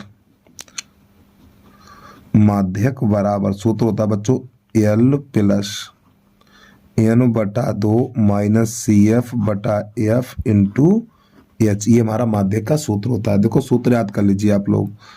l का मान बेटा कितना है, 20 है, तो यहाँ पे 20 लिख लीजिए। n/2 का मान 9 है, और CF का मान 6 है, तो यहाँ पे 6 लगा दीजिए। और F का मान कितना है, 7 है, तो यहाँ पे 7। H का मान 10, तो 10 लगा दीजिए। तो हो जाएगा 20 और प्लस यहाँ पर बचेगा 3/7 और ये 10, तो 10 या 30 हो जाएगा हमारा 20 प्लस 30/7। 7 दूनी 14, 140, 140 में 30 जोड़ेंगे तो 170/7। अब इसमें आपको लगा देना है भाग। ठीक है, चलिए समझिए, भाग अलग लगा के दिखा दें आपको कैसे लगता है। तो 7 दूनी 14, तो बच्चों यहाँ पे कितना बचा हुआ है, 3, इसका ले लो उतारा। 7 चौक 28, अब यहाँ बचा हुआ 2। ठीक, यहाँ रखो दशमलव, यहाँ बढ़ा लो 0, तो 7 दूनी 14, यहाँ बचा हुआ है 14, करिए 6 बचा हुआ है, 0 बढ़ा लो, और 7 अट्ठे 56। तो प्यारे बच्चों ये वाली संख्या हमारी 5 से बड़ी है, तो इस 8 को हटाएंगे, यहाँ पे 3 कर देंगे, तो इसका जो आंसर आएगा हमारा 24.28। प्यारे बच्चों चाहो तो आप इतना ही छोड़ देना है, ठीक है, और लेकिन आपके अनसोल्ड में क्या आंसर दे रहा है, यहाँ पे 3 दे रखा है। अगर ये वाली संख्या 5 से बड़ी है, अगर ये वाली संख्या 5 से बड़ी है तो इसको उठा के यहाँ पे 3 कर दिया जाता है, ठीक है, तो 3 ये इसका आंसर है, और इतना ही छोड़ दो, कोई गलत नहीं करेगा आपका। चलिए इसके बाद अगला प्रश्न देखिएगा आप। प्रश्न नंबर है हमारा 4 चम्मच। तो 4 चम्मच में यहाँ पे हमें दे रखा है, एक थैले में 5 लाल गेंदे और कुछ नीली गेंदे हैं।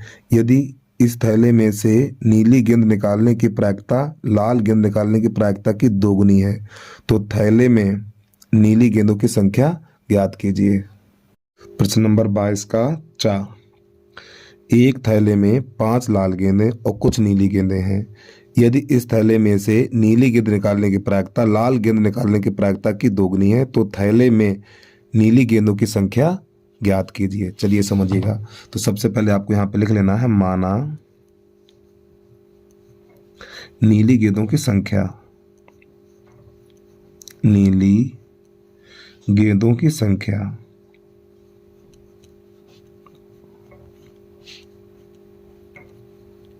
बराबर x, और लाल गेंदें कितनी हैं, लाल गेंदों की संख्या।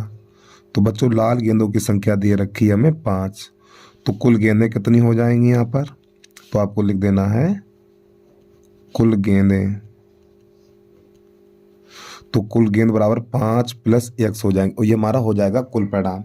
तो आगे प्रश्न कह रहा है यहाँ पर नीली गेंद की प्रायिकता। बच्चों नीली गेंद की प्रायिकता लाल गेंद की प्रायिकता की दोगुनी है, यानी जो नीली गेंद की प्रायिकता है इसकी दोगुनी है। तो यहाँ पे ये दोगुनी है, तो इन दोनों को बराबर करने के लिए 2 का गुणा इधर कर देंगे, ऐसे करके अभी दोनों बराबर हो गए हैं। तो नीली गेंद की प्रायिकता, तो नीली गेंद कितनी है, x है, तो आपको यहाँ पे x लिख लेना है। फिर इसके बाद कुल परिणाम कितना है, 5 + x बराबर 2 गुणा, ये लाल गेंद की प्रायिकता लाल गेंद कितनी है, 5 है, और कुल परिणाम कितना है, 5 + x है। तो बच्चों इससे ये काट देना है, और 5 दूनी 10, तो x बराबर 10 निकल के आ जाएगा, और ये निकलेगा हमारी नीली गेंदों की संख्या। तो आपको नई लाइन से लिख देना है, नीली गेंदों की संख्या। तो नीली गेंदों की संख्या बराबर हो जाएगी हमारी 10, और यही हमारे प्रश्न का हल हो जाएगा। ठीक है, चलिए इसके बाद अगला प्रश्न देखिएगा आप। प्रश्न नंबर 23 है हमारा, 2 वर्गों के क्षेत्रफलों का योगफल 157 मीटर स्क्वायर है। यदि इनके परिमापों का योग 68 मीटर हो तो दोनों वर्गों की भुजाएं ज्ञात कीजिए। तो सबसे पहले यहाँ पे बनाने हमें 2 वर्ग, एक बड़ा वर्ग बनाना है और एक छोटा वर्ग बनाना है। तो बच्चों ये हमारा बड़ा वर्ग हो गया, और एक बना लेना छोटा सा वर्ग। आपको ये वर्ग की चारों भुजाएं समान होती हैं। तो ये हमारा एक बड़ा वर्ग है, तो इसकी भुजा कर लो x, और ये छोटा वर्ग है, इसकी भुजा कर लो y। तो यहाँ पे लिखेंगे आप, माना बड़े वर्ग की भुजा, माना बड़े वर्ग की भुजा बराबर आपको लिख लेना है x मीटर, और छोटे वर्ग की भुजा, छोटे वर्ग की भुजा बराबर 22 मीटर। तो प्यारे बच्चों वर्ग का क्षेत्रफल होता है भुजा स्क्वायर, तो यहाँ पे लिख देना है वर्ग का क्षेत्रफल। सूत्र लिख लीजिए आप, वर्ग का क्षेत्रफल भुजा स्क्वायर होता है, भुजा स्क्वायर। तो आगे प्रश्न कह रहा है इन दोनों वर्गों के क्षेत्रफलों का योगफल 157 है। तो बच्चों इसका क्षेत्रफल कितना होगा, x स्क्वायर होगा, और इसका क्षेत्रफल कितना होगा, y स्क्वायर होगा। इन दोनों का योगफल दे रखा है 157, और ये बन जाएगा हमारा समीकरण नंबर पहला। फिर आगे प्रश्न कह रहा है इनके परिमापों का योग 68 है। तो वर्ग का परिमाप, ये भी सूत्र लिख लीजिए आप, वर्ग का परिमाप बराबर होता है 4 गुणा भुजा। ठीक, ये एक हमारा सूत्र है। अब यहाँ पे वर्ग की भुजा कितनी x है, तो इसका परिमाप कितना होगा 4x होगा, इसका परिमाप कितना होगा 4y होगा। इन दोनों के परिमापों का योग कितना 68 है, तो आपको 68 लिख देना है। अब यहाँ से 4 कॉमन ले लो, जब यहाँ से 4 कॉमन लेंगे तो x प्लस y बराबर हो जाएगा हमारा 68, 4 एकन 4, 17 बाद चला जाएगा हमारा, तो x प्लस y बराबर 17। अब यहाँ से या तो x का मान निकालो या फिर y का मान निकाल लो, इस y को उधर भेजेंगे हम, तो x बराबर 17 माइनस y, तो बच्चों ये बन जाएगा समीकरण नंबर हमारा दूसरा। अब आपको लिखना है यहाँ पे x का मान समीकरण 1 में रखने पर, जो x का मान ये दिया है कहाँ पे लगाना, 1 में लगाना है आपको, इस x की जगह पे लगाना है। ठीक है, चलिए समझिएगा। तो आपको लिखना 17 माइनस y का होल वर्ग और प्लस ये y स्क्वायर बराबर 157। अब यहाँ पे लगाना a माइनस बी का होल वर्ग, तो बच्चों a square plus b square minus 2a और ये b और प्लस का ये वाला y स्क्वायर और बराबर 157। तो 17 का वर्ग 289, पहले इनको जोड़ लो, y स्क्वायर 2y स्क्वायर और माइनस 17 दूनी 34y और 17 का वर्ग 289 और इस संख्या को बदल लो तो माइनस का हो जाएगा 157 बराबर 0। तो 2y स्क्वायर माइनस का 34y, अब इसे घटाइए, प्लस का बचेगा, तो यहाँ पर बचेगा हमारा 9 में से 7 जाएगा 2 3 और ये 132 बचेगा हमारा और बराबर 0। अब बच्चों देखिए यहाँ पे 2 का भाग लगेगा, तो आपको लिखना 2 का भाग देने पर, 2 का भाग देने पर जब इसमें 2 का भाग लगाएंगे तो यहाँ पर प्राप्त होगा में y स्क्वायर माइनस का, बच्चों एक काम कर रहे हैं, यहाँ से दूसरे पेज पे पहुंच रहे हैं। ठीक है, इतना पर नोट कर लीजिए आप लोग, 2 का भाग दूसरे पेज पे लगाएंगे हम, तो 2 का भाग लगा के लिखना है हमें, तो यहाँ पे y स्क्वायर माइनस 17y और प्लस का 62 हो जाएगा। जब 62 क्यों होगा, 66 होगा यहाँ पर, जब समीकरण में 2 का भाग लगाएंगे तो y square minus 17y plus 66 और बराबर 0। अब यहाँ पे इसके काटने गुणनखंड, तो 66 एकन 66, तो 66 के ऐसे गुणनखंड करो जोड़ने पे 17 मिल जाए, तो इस 66 को लिख सकते हैं 11 गुणा 6, इन दोनों का गुणा करेंगे 66 और इन दोनों को जोड़ेंगे तो 17 मिल जाएगा हमें।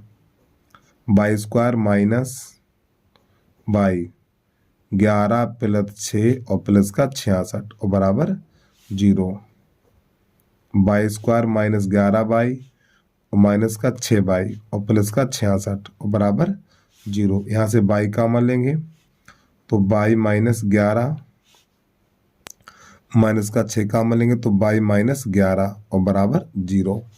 अब आपको यहाँ पे लिखना y माइनस 11 और y माइनस 6 बराबर 0, तो यहाँ से y के मान निकाल दो, तो बच्चों y का मान एक 11 निकलेगा और एक 6 निकलेगा, ये तो हमारे y के मान निकले हैं। अब ये वाले मान समीकरण नंबर 2 में लगाने हैं, तो आपको लिखना y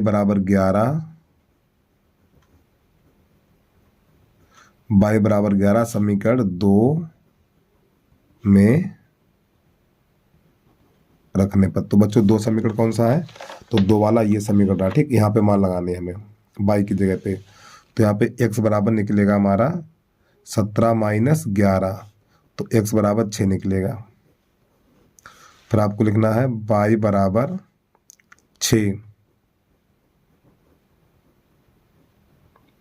समीकरण 2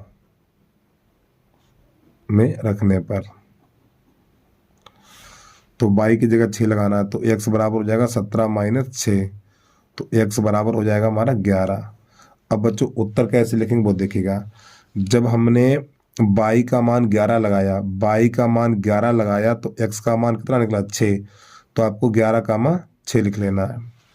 ठीक है, 11 का मान 6, या जब हमने y का मान 6 लगाया तो x का मान कितना निकला 11 निकला, तो आपको यहाँ पर लिखना 6 का मान 11, तो बच्चों ये हमारा आंसर निकल के आ गया।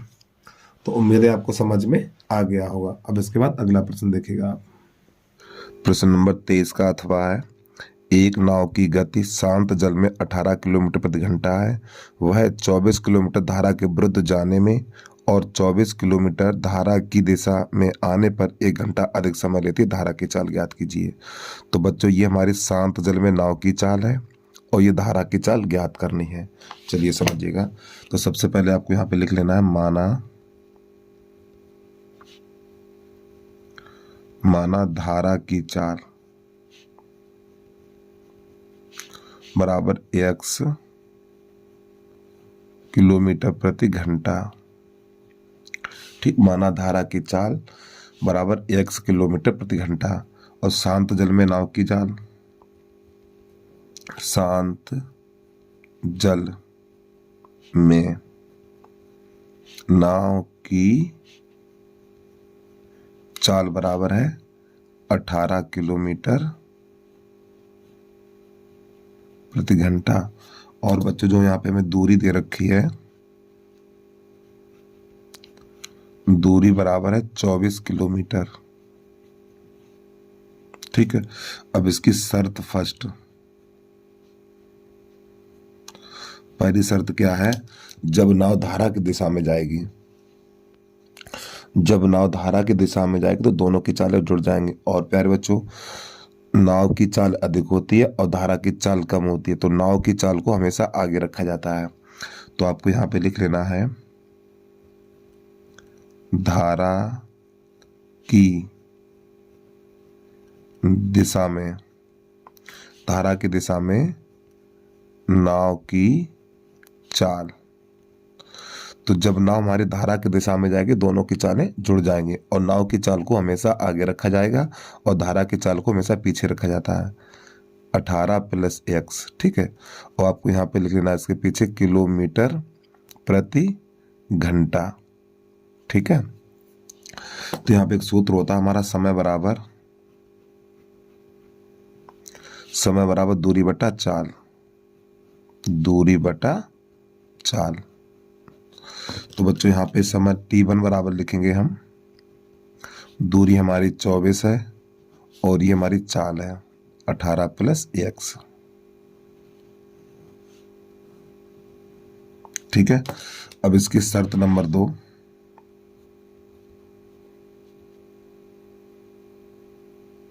ठीक रोमन में लिखिए शर्त नंबर 2।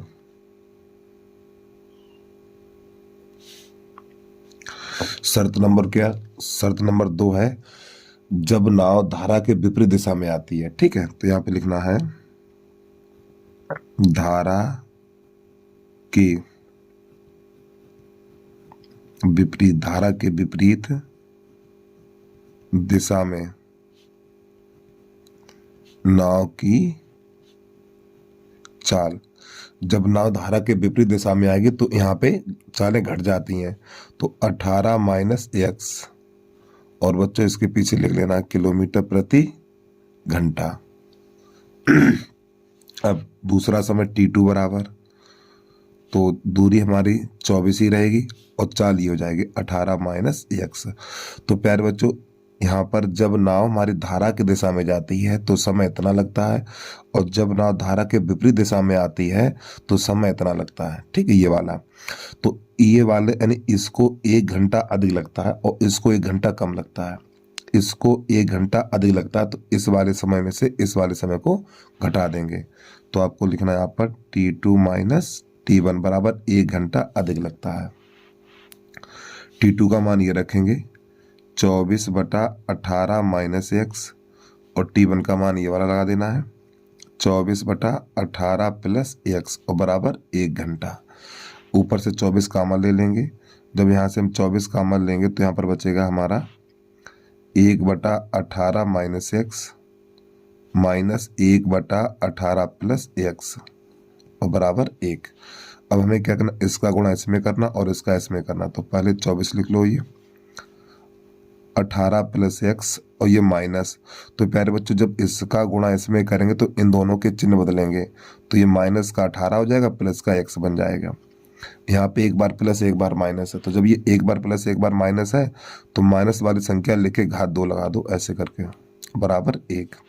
यहाँ पर ये 18 से 18 कट जाएगा, यहाँ पे 2x हो जाएगा 24 बटा वो 24, ये 2x बटा 18 का वर्ग हो जाए 324 माइनस एक्स स्क्वायर और बराबर 1।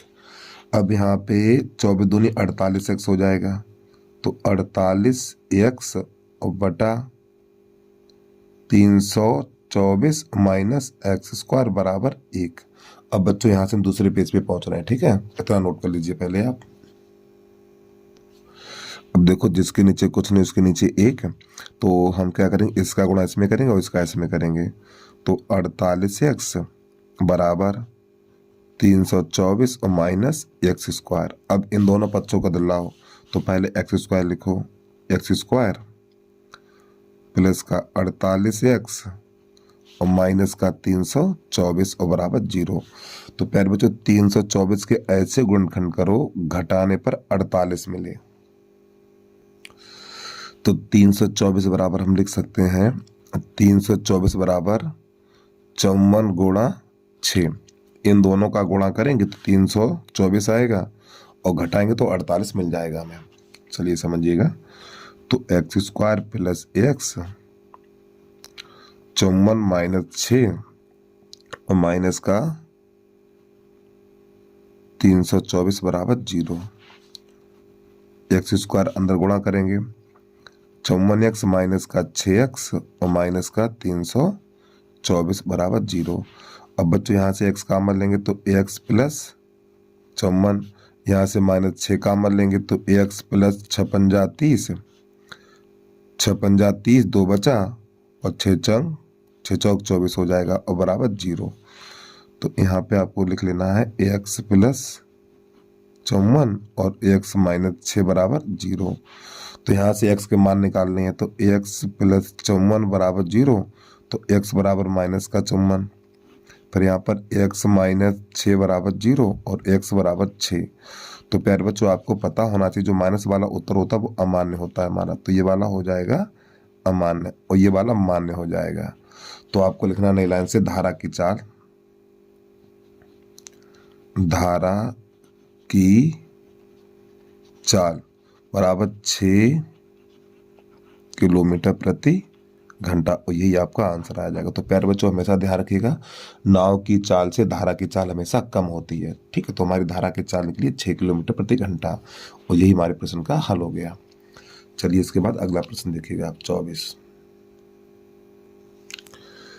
एक पेडेस्टल के शिखर पर 1.6 मीटर ऊंची मूर्ति लगी है। भूमि के एक बिंदु से मूर्ति के शिखर का उन्नयन कोण 60 अंश है और उसी बिंदु से पेडेस्टल के शिखर का उन्नयन कोण 45 अंश है। पेडेस्टल की ऊंचाई ज्ञात कीजिए। चलिए समझिएगा, तो सबसे पहले बना लेना आपको एक समतल, ठीक है। और बच्चों ये हमारा एक पेडेस्टल, थोड़ा बड़ा कर लें इसको हम, और इस पेडेस्टल के ऊपर लगी एक मूर्ति, ठीक है। ये हमारा एक पेडेस्टल है और ये हमारी एक उसके ऊपर मूर्ति लगी हुई है। तो एक बार प्रश्न को फिर पढ़ रहे हैं।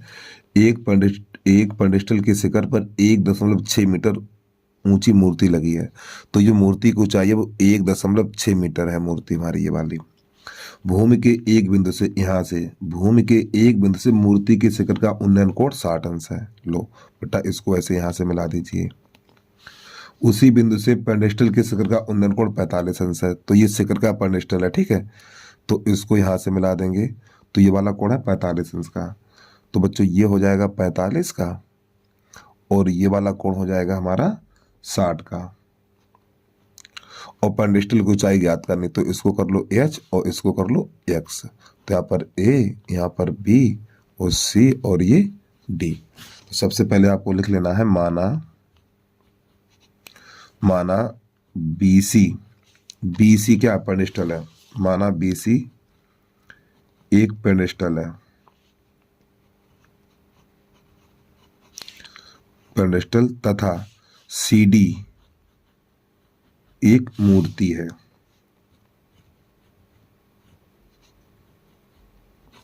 ठीक है। तो सबसे पहले आपको ये वाला त्रिभुज लेना है ए बी सी में। त्रिभुज ए बी सी में आपको लिखना है tan 45 लंब बटा आधार h बटा x। tan 45 का मान 1, h बटा x। तो अब हम यहाँ पे क्या करना, इस h का मान ज्ञात करना, ठीक है। तो इसके नीचे कर लो, x बराबर h हो जाएगा हमारा। चाहो तो इसको समीकरण नंबर 1 बना दो। अब यहाँ पे हमें त्रिभुज लेना है ए बी डी में। त्रिभुज ए बी डी में अब आपको लिखना है tan 60। तो बच्चों लंब बटा आधार, ये पूरी भुजा लंब हो जाएगी हमारी, ठीक है। 1.6 और प्लस h और बटा x। तो बच्चों tan 60 का मान √3, 1.6 और प्लस h। इस x का मान कितना h है, तो इस x की जगह पे h लगा देंगे हम यहाँ पर इस प्रकार। तो इसके नीचे 1 करो, कैसे गुणा करो, इसका इसमें इसका इसमें। तो √3h बराबर हो जाएगा 1.6 प्लस h। अब इस h को ले आओ इधर, तो √3h माइनस का h बराबर 1.6। यहाँ से h का मान ले लो, तो √3 माइनस 1 और बराबर 1.6, इसका भाग लगाओ। तो h बराबर 1.6 और √3 माइनस 1, हर का परमेकरण करना है। √3 प्लस 1 और बटा √3 प्लस 1। तो h बराबर 1.6 √3 प्लस 1। और प्यारे बच्चों यहाँ पे एक बार प्लस एक बार माइनस है, तो यहाँ पे हो जाएगा 3 माइनस 1 बन जाएगा हमारा। h बराबर 1.6 और कोष्टक के अंदर √3 प्लस 1 और नीचे बचेगा 2। अब इसमें लगाएंगे 2 का भाग, तो 1 2, तो हो जाएगा 0.8 हो जाएगा हमारा, ठीक है। और जो बचेगा वही हमारे प्रश्न का आंसर हो जाएगा। तो आपको नई लाइन से लिख लेना है यहाँ पर h बराबर, इसमें √3 का मान तो दिया नहीं प्रश्न में, ठीक, मान नहीं दिया है, तो क्या करेंगे आप इतना ही लिख के छोड़ देंगे। तो h बराबर हो जाएगा 0.8 और कोष्टक के अंदर √3 प्लस 1 मीटर। अगर आप इतना छोड़ तो कोई नंबर नहीं काटेगा आपका, ठीक है। अब आपके अनसोल्ड में देख लें आंसर है कि नहीं है ये वाला प्रश्न नंबर 24। तो बच्चों यहाँ पे ये तो आंसर नहीं दिया है, तो आंसर लाने के लिए क्या करेंगे, हम √3 का मान लगाएंगे यहाँ पे, ठीक है। चलिए समझिएगा। तो आपको लिखना h बराबर 0.8। तो बच्चों इस √3 की जगह पे लगा देना 1.732, 732, 3 लगाइए यहाँ पे, ठीक है। 732, लेकिन दशमलव से पीछे 2 अंक लेंगे और प्लस 1, ये हो जाएगा हमारा। तो 0.8, तो ये हो जाएगा 2.73। बेटा इसका गुणा करिए आप, चलो समझो इसकी बात को भैया। 8 तियां 24, 8 तियां 24, हाथ से लगी 2, फिर 8 7 56, 56 2 58, 56 2 58, हाथ से लगी है 5, और ये 8 दूनी 16, 16 5 21, इतना। और दशमलव से पीछे कितने अंक हैं बच्चों, दशमलव से पीछे हैं, देखो 2 अंक ये हैं, दशमलव से पीछे 2 अंक ये हैं और 1 अंक ये है, तो दशमलव से पीछे 3 अंक हो गए ये वाले। अब देखो दशमलव से पीछे 2 अंक निकालते हैं, तो प्यारे बच्चों यहाँ पर क्या होगा, एक काम करिए थोड़ा, देखो, हाँ सही है, आंसर जो आपका दे रखा है दशमलव से पीछे 1 अंक दे रखा है। अगर इस वाले अंक को आप हटाएंगे ना, अगर ये वाला अंक 5 से बड़ा है तो इसको हटाएंगे तो यहाँ पे 2 हो जाएगा, तो आपका आ जाएगा 2.2 मीटर, इतना हो जाएगा। और फिलहाल आप ये नाटकबाजी मत करिए, अगर √3 का मान दिया है तो लगाइए, नहीं दिया है तो बेटा इतना ही छोड़ देना, क्योंकि NCERT किताब में आपका आंसर इतना ही दिया हुआ है भैया, ठीक, इतना ही करिए, ज़्यादा चक्कर में ना पड़िए आप लोग, ठीक, इतना कर दो, एक भी नंबर नहीं कटेगा आपका। चलिए इसके बाद अगला प्रश्न देखिएगा आप। प्रश्न नंबर 24 का अथवा, 24 का अथवा है, एक 80 मीटर चौड़ी सड़क के दोनों ओर आमने सामने समान ऊंचाई वाले 2 खंभे लगे हैं। इन दोनों खंभों के बीच सड़क के एक बिंदु से खंभों के शिखर के उन्नयन कोण क्रमशः 60 और 30 अंश है। खंभों की ऊंचाई और खंभों से बिंदु की दूरी ज्ञात कीजिए। चलिए समझिएगा। तो सबसे पहले प्यारे बच्चों बनानी एक सड़क हमें, ठीक, ये हमारी एक सड़क है और सड़क के दोनों साइड पे समान ऊंचाई के दो खंबे लगे हैं। एक खंबा ये है हमारा, आमने सामने लगे हैं, ठीक है, एक खंबा ये लगा है सड़क के एक बिंदु से, मान लो यहाँ पर, ठीक है। तो इन खंभों के जो उन्नयन कोण है इसको यहां से मिला दो और इसको यहां से मिला दो इस प्रकार। तो जो कोण कितने कितने हैं, 60 और 30 है। तो इसको कर लीजिए 60, किसी को 60 30 कर लो, कोई दिक्कत नहीं है, चाहे इसको 30 कर लो और इसको कर लो 7। हमने इसको 60 कर लिया, इसको 30 कर लिया। तो यहाँ पे नाम लिख लो A B C D और ये E। तो जो सड़क की चौड़ाई है वो 80 मीटर है। तो यहां से लेके यहां तक प्यारे बच्चों 80 है। कितनी है? 80 मीटर है। अब जब यहां से लेके यहां तक 80 है तो बच्चों हम इसको मानेंगे x, ठीक, इसको मान लिया x। जब इसको हमने x माना है तो ये वाली दूरी हो जाएगी हमारी 80 माइनस x। और ये समान ऊंचाई खंबे हैं तो इसको कर लो h और इसको कर लो h। तो चित्र बनके तैयार हो गया हमारा। तो आपको यहाँ पे लिख लेना है माना। तो इसमें क्या ज्ञात करना है? इन खंभों की ऊंचाई ज्ञात करनी है। फिर ये वाला खंभा इस बिंदु से कितना दूर है, यानी ये वाला मान ज्ञात करना है, फिर ये वाला मान ज्ञात करना है हमें, यानी इस बिंदु से ये खंभों की दूरी कितनी है, ठीक, ये और ये भी ज्ञात करना साथ में। चलिए समझिए, माना AC एक सड़क, माना AC एक सड़क तथा AE कामा CD समान ऊंचाई के खंबे हैं, समान ऊंचाई के खंबे हैं।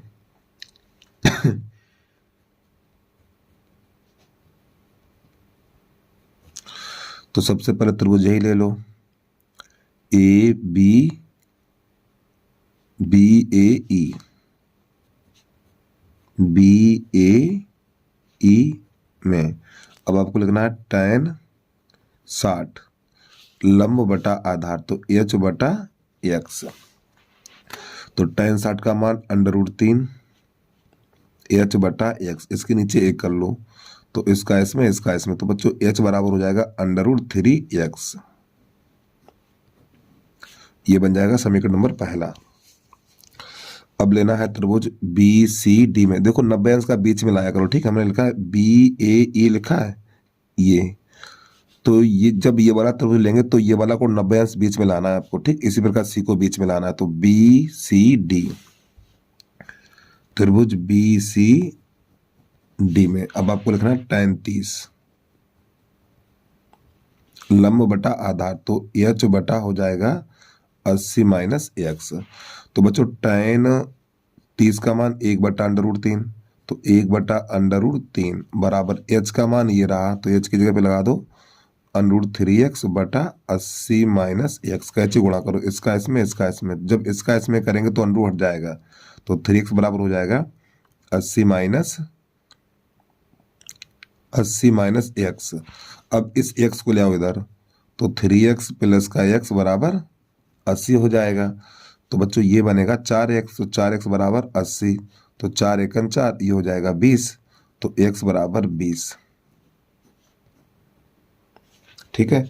अब आपको नई लाइन से लिखना खंभों की ऊंचाई।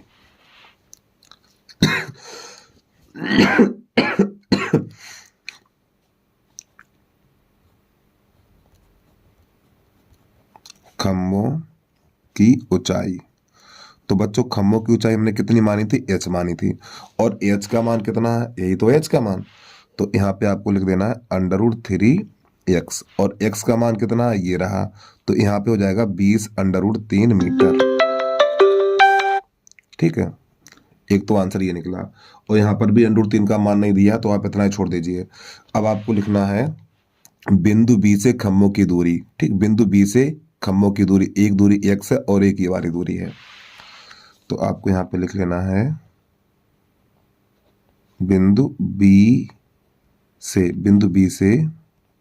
खंभों की दूरी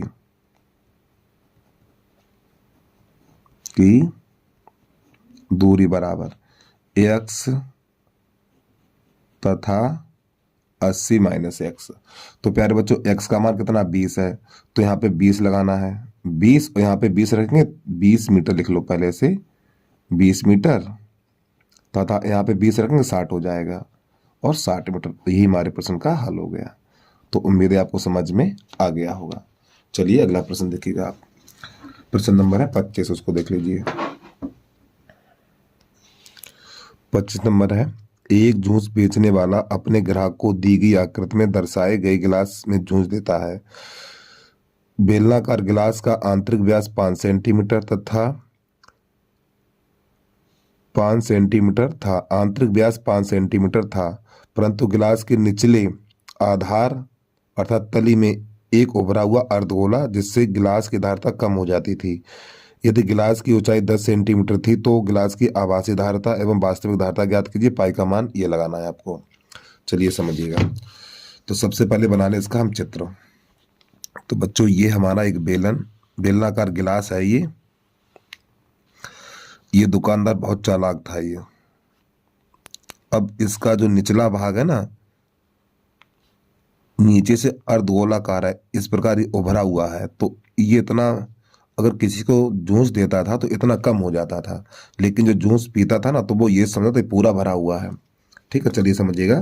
तो सबसे पहले आपको लिखना है यहाँ पर बेलन तथा अर्धगोले की त्रिज्या समान है। बेलन तथा अर्धगोले की त्रिज्या समान है। बेलन तथा अर्धगोले की त्रिज्या समान है। तो बच्चों जो इसको व्यास दे रखा है व्यास, तो व्यास बराबर हो जाएगा हमारा 5 सेंटीमीटर, और व्यास को 2r लिखा जाता है। 5 हो जाएगा, 2 का भाग लगा देंगे तो r बराबर 5/2 सेंटीमीटर। ठीक है, तो सबसे पहले नंबर 1 डाल के लिखेंगे गिलास की आभासी धारता, और इसके बाद जो इसकी ऊंचाई दे रखी इसको भी लिख दी साथ में। तो यहाँ पे लिखेंगे h बराबर 10 सेंटीमीटर। इस बेलन की जो ऊंचाई है वो 10 सेंटीमीटर दे रखी है। तो नंबर 1 डाल के लिखेंगे गिलास की आभासी धारता।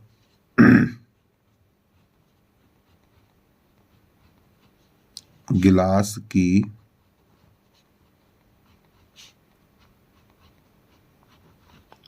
आभासी धारिता बराबर। तो बच्चों गिलास जो है वो बेलन के आकार का, तो गिलास की आभासी धारिता अर्थात बेलन का आयतन लगाना πr² h। यहाँ पे मान लगा दीजिए आप। तो बच्चों पाई का मान प्रश्न में दे रखा है 3.14 लगाओ, और r का मान है हमारा 5/2 और गुणा 5/2, और h का मान है हमारा 10। तो 2 एकन 2 और 2 पंजे 10, फिर 2 एकन 2 हो जाएगा 2 एकन 2 और 2 पंजे 10, 2 सत्ते 14। तो जो यहाँ पे हमारा बचेगा 1.57 गुणा 125। तो बच्चों जब इनका हम गुणा कराएंगे तो गुणा निकल के आएगा हमारा 196.25 घन सेंटीमीटर। ठीक है, एक तो आंसर ये निकला। अब इसके बाद ये वाला जो हमारा अर्धगोला, तो अर्धगोले का आयतन लगाएंगे। तो नई लाइन से आपको लिख लेना है अर्धगोले का आयतन, अर्धगोले। ठीक है, अर्धगोले का आयतन। बच्चों यहाँ पे देखो आपको सूत्र भी याद होने चाहिए।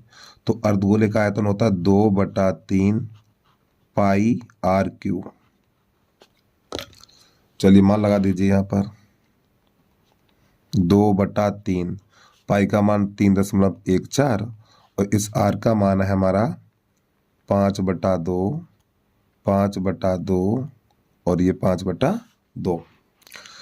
अब यहाँ पे कुछ कटेगा, 1 2 से 1 2 काट दो, ये फिर 2 एकन 2, तो आपका ये हो जाएगा 1.57।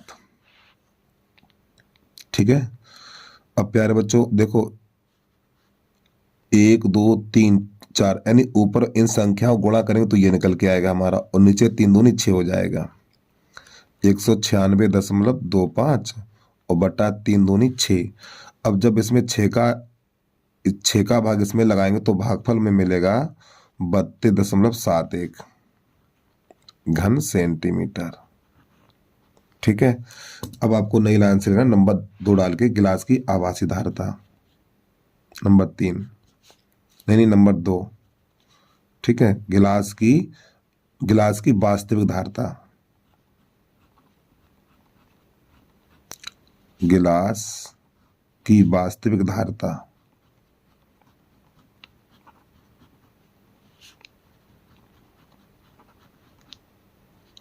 बराबर। तो यहां पर क्या करेंगे हम, आभासी धारिता में अर्धगोले का आयतन घटा देंगे 196.25 और माइनस इसको घटा देना है 32.71। घटाइए तो 15 में से 7 जाएगा, जब 15 में से 7 जाएगा 4 बचेगा और यहाँ पे रह जाएगा 1। फिर 11 और 11 में से 7 जाएगा, देखो 15 में नहीं सही तो है, 5 में से 1 जाएगा 4 बचेगा। फिर यहाँ से 2.5 ले लेंगे 12 और 12 में से 7 जाएगा तो 5 बचेगा हमारा, दशमलव यहाँ रह गया 5 और 5 में से 2 जाएगा 3 बचेगा और 19 में से कर दिया, हाँ सही तो है, और 19 में से 3 जाएगा तो 16 बचेगा।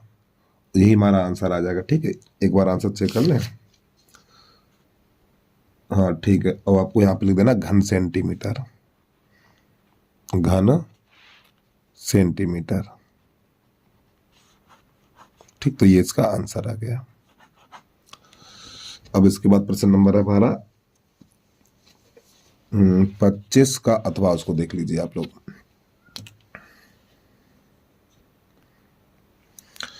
अब आपको लिख लेना है 25 का अथवा।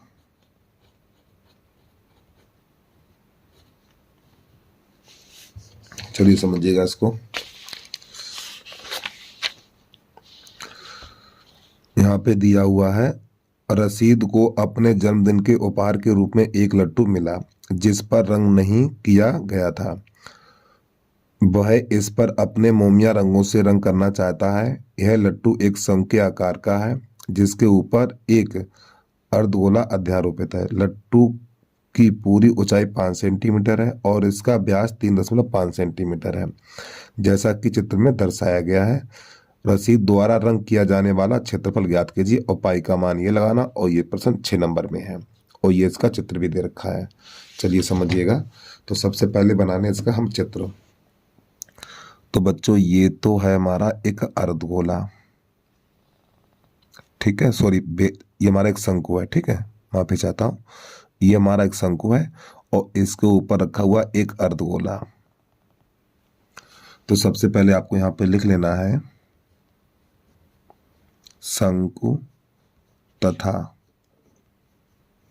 अर्धगोले की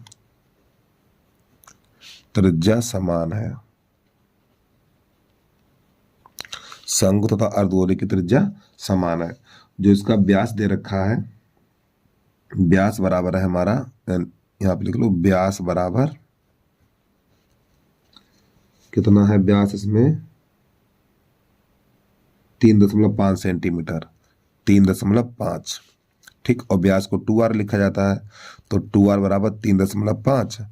तो यहाँ पे 2 का भाग लाएंगे तो r बराबर हो जाएगा 3.5 और बटा 2। अब इसका दशमलव हटाएंगे, नीचे 0 बढ़ा देंगे, फिर ये 5 से काट देंगे, 5 सत्ते और 5 चौक 20, तो r बराबर 7/4 निकलेगा सेंटीमीटर। ठीक है, अब प्यारे बच्चों क्या करना है, थोड़ा समझिएगा। देखो ये दूरी और ये वाली दूरी और ये बच्चों ये दूरी और ये दूरी हमारी बराबर होती, ध्यान रखिएगा आप लोग। ये भी वृत्त की त्रिज्या होती है, ठीक, ये भी त्रिज्या है और ये भी त्रिज्या है हमारी। अब यहाँ पे इसकी जो संपूर्ण ऊंचाई दे रखी है 5 सेंटीमीटर दे रखी है, यहां से लेके यहां तक। बच्चों मेरी बात को ध्यान समझिएगा आप लोग, यहां से लेके यहां तक 5 है और ये वाली दूरी 7/4 है। यहां से लेके ये पूरी 5 है, यहां से लेके यहाँ तक 5 है और ये 7/4 है। तो इस 5 में से 7/4 घटा देंगे तो हमें शंख की ऊंचाई मिल जाएगी। तो यहाँ पे लिखना है हमें शंकु की ऊंचाई h बराबर, तो 5 में से 7/4 घटा देना है। ठीक, इस 5 में से 7/4 घटा देना है। तो ये हो जाएगा हमारा 4 पंजे 20 और 20 में से 7 घट जाएगा तो 13/4 निकल के आ जाएगा सेंटीमीटर। तो ये शंकु की ऊंचाई बन गई। अब इसके बाद निकालना है हमें शंकु की तिरछी ऊंचाई L बराबर। तो L बराबर हमारा सूत्र होता है √h का वर्ग प्लस r का वर्ग। ये हमारा सूत्र होता है। चलिए समझिएगा। √ बच्चों h का मान ये है तो 169/16, r का मान ये है 49/16। अब यहाँ पे क्या करो, इन दोनों को जोड़ दो भैया। जब इन दोनों को जोड़ेंगे तो 9 9 18, 16 4 20 और 21 और बटा 16। अब हमें यहाँ पे क्या करना है, 16 तो पूर्ण वर्ग संख्या है तो 16 को लिख सकते हैं हम 4। तो ये 1/4 और √218। अब बच्चों 218 के भाग द्वारा वर्गमूल निकालेंगे इसका हम। थोड़ा साइड पे निकाल के दिखा दें। 218.00 और ये 00 ऐसे कर लो क्योंकि संख्या पूर्ण वर्ग नहीं है हमारी ये। तो सबसे पहले जोड़ा बनाना है। तो यहाँ पे ये 2 बचा हुआ है तो 1 का ही भाग लगेगा, 1 यहाँ और 1 यहाँ, 1 एकन 1, तो यहाँ पे 1 बचेगा। ठीक है, इस 18 का लेंगे उतारा, 1 और 1 2 हो जाएगा तो इसको छुपाएंगे। ठीक है, तो ये जाएगा 2 नेम 18 लगभग जाएगा ये।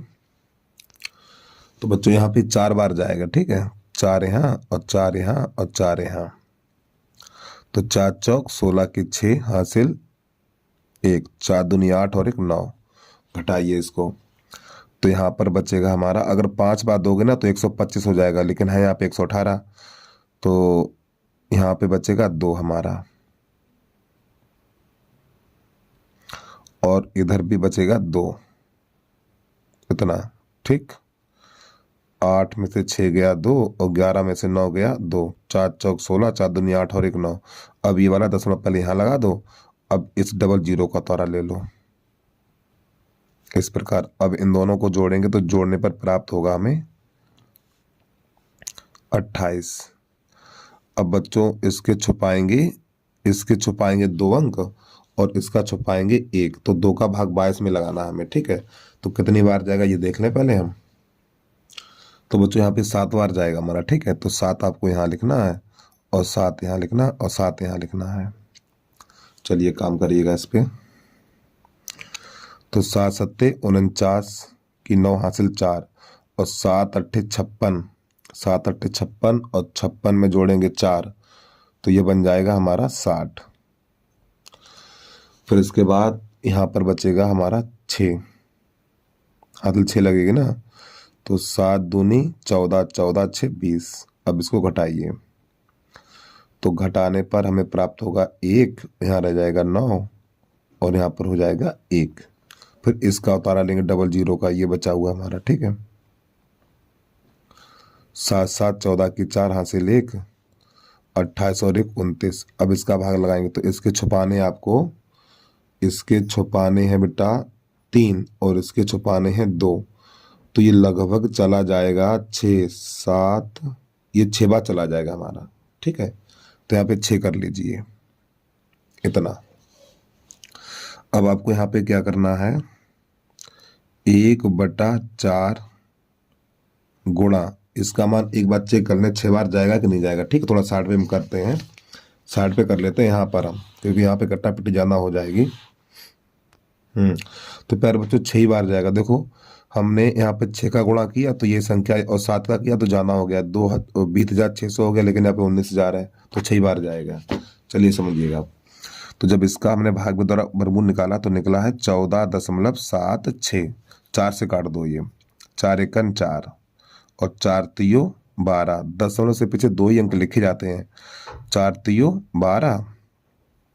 अब ये दशमलव लगा दो पहले, तो यहाँ पे हो जाएगा हमारा 2 बचा हुआ है,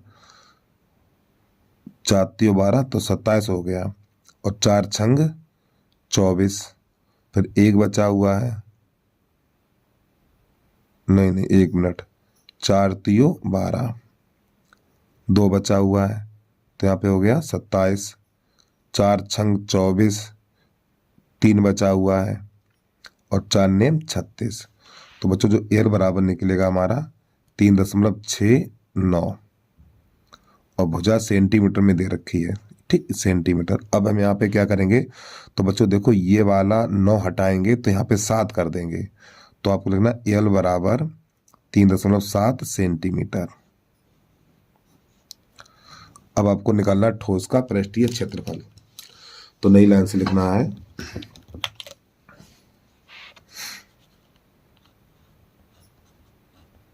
ठोस का पृष्ठीय क्षेत्रफल। तो प्यारे बच्चों जो यहाँ पे ठोस बना हुआ है हमारा, किसके द्वारा बना हुआ देख लो चित्र में एक बार, ये शंकु है और ये अर्धगोला है। तो शंकु का बकपृष्ठ पाई आर एल और अर्धगोले का बकपृष्ठ 2 पाई आर स्क्वायर। अब यहाँ से कामा ले लीजिए, तो पाई आर हमें कामा ले लेना है, तो यहाँ पर बचेगा एल और प्लस 2r। तो पाई का मान प्रश्न में दे रखा है, क्या लगाने के लिए बोल रहा है ये 22/7 लगाइए। चलिए 22/7 लगा दीजिए यहाँ पर 22/7 और r का मान है हमारा 7/4 और एल का मान निकला है 3.7 और प्लस 2 गुणा r का मान है 7/4। अब इसको हल करिए, ये 7 से 7 कट जाएगा हमारा, 2 से काटिए, 2 दूनी 4 और 2 एकन 2, 2 एकन 2, तो बच्चों यहाँ पर बचेगा 11/2। अब अंदर कितना होगा, 2 एकन 2 और 2 दूनी 4, तो यहाँ पे 3.7 और प्लस जब 2 का भाग हम 7 में लगाएंगे तो 3.5 मिलेगा।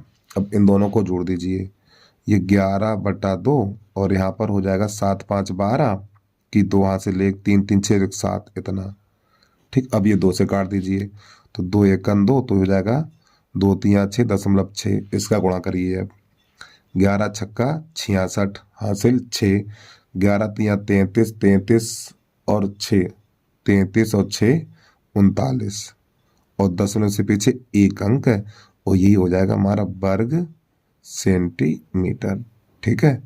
अब एक बार इसका आंसर देख लें हम अनसोल्ड में। हाँ बिल्कुल ठीक निकला बच्चों। तो बस प्यारे बच्चों आज के लिए इतना ही। यदि आपको वीडियो पसंद आया तो वीडियो को लाइक करने के साथ साथ यूट्यूब चैनल को सब्सक्राइब अब बस कर लीजिए। हम आपके लिए इसी प्रकार के प्रश्न लाते रहेंगे। जय हिंद, जय भारत।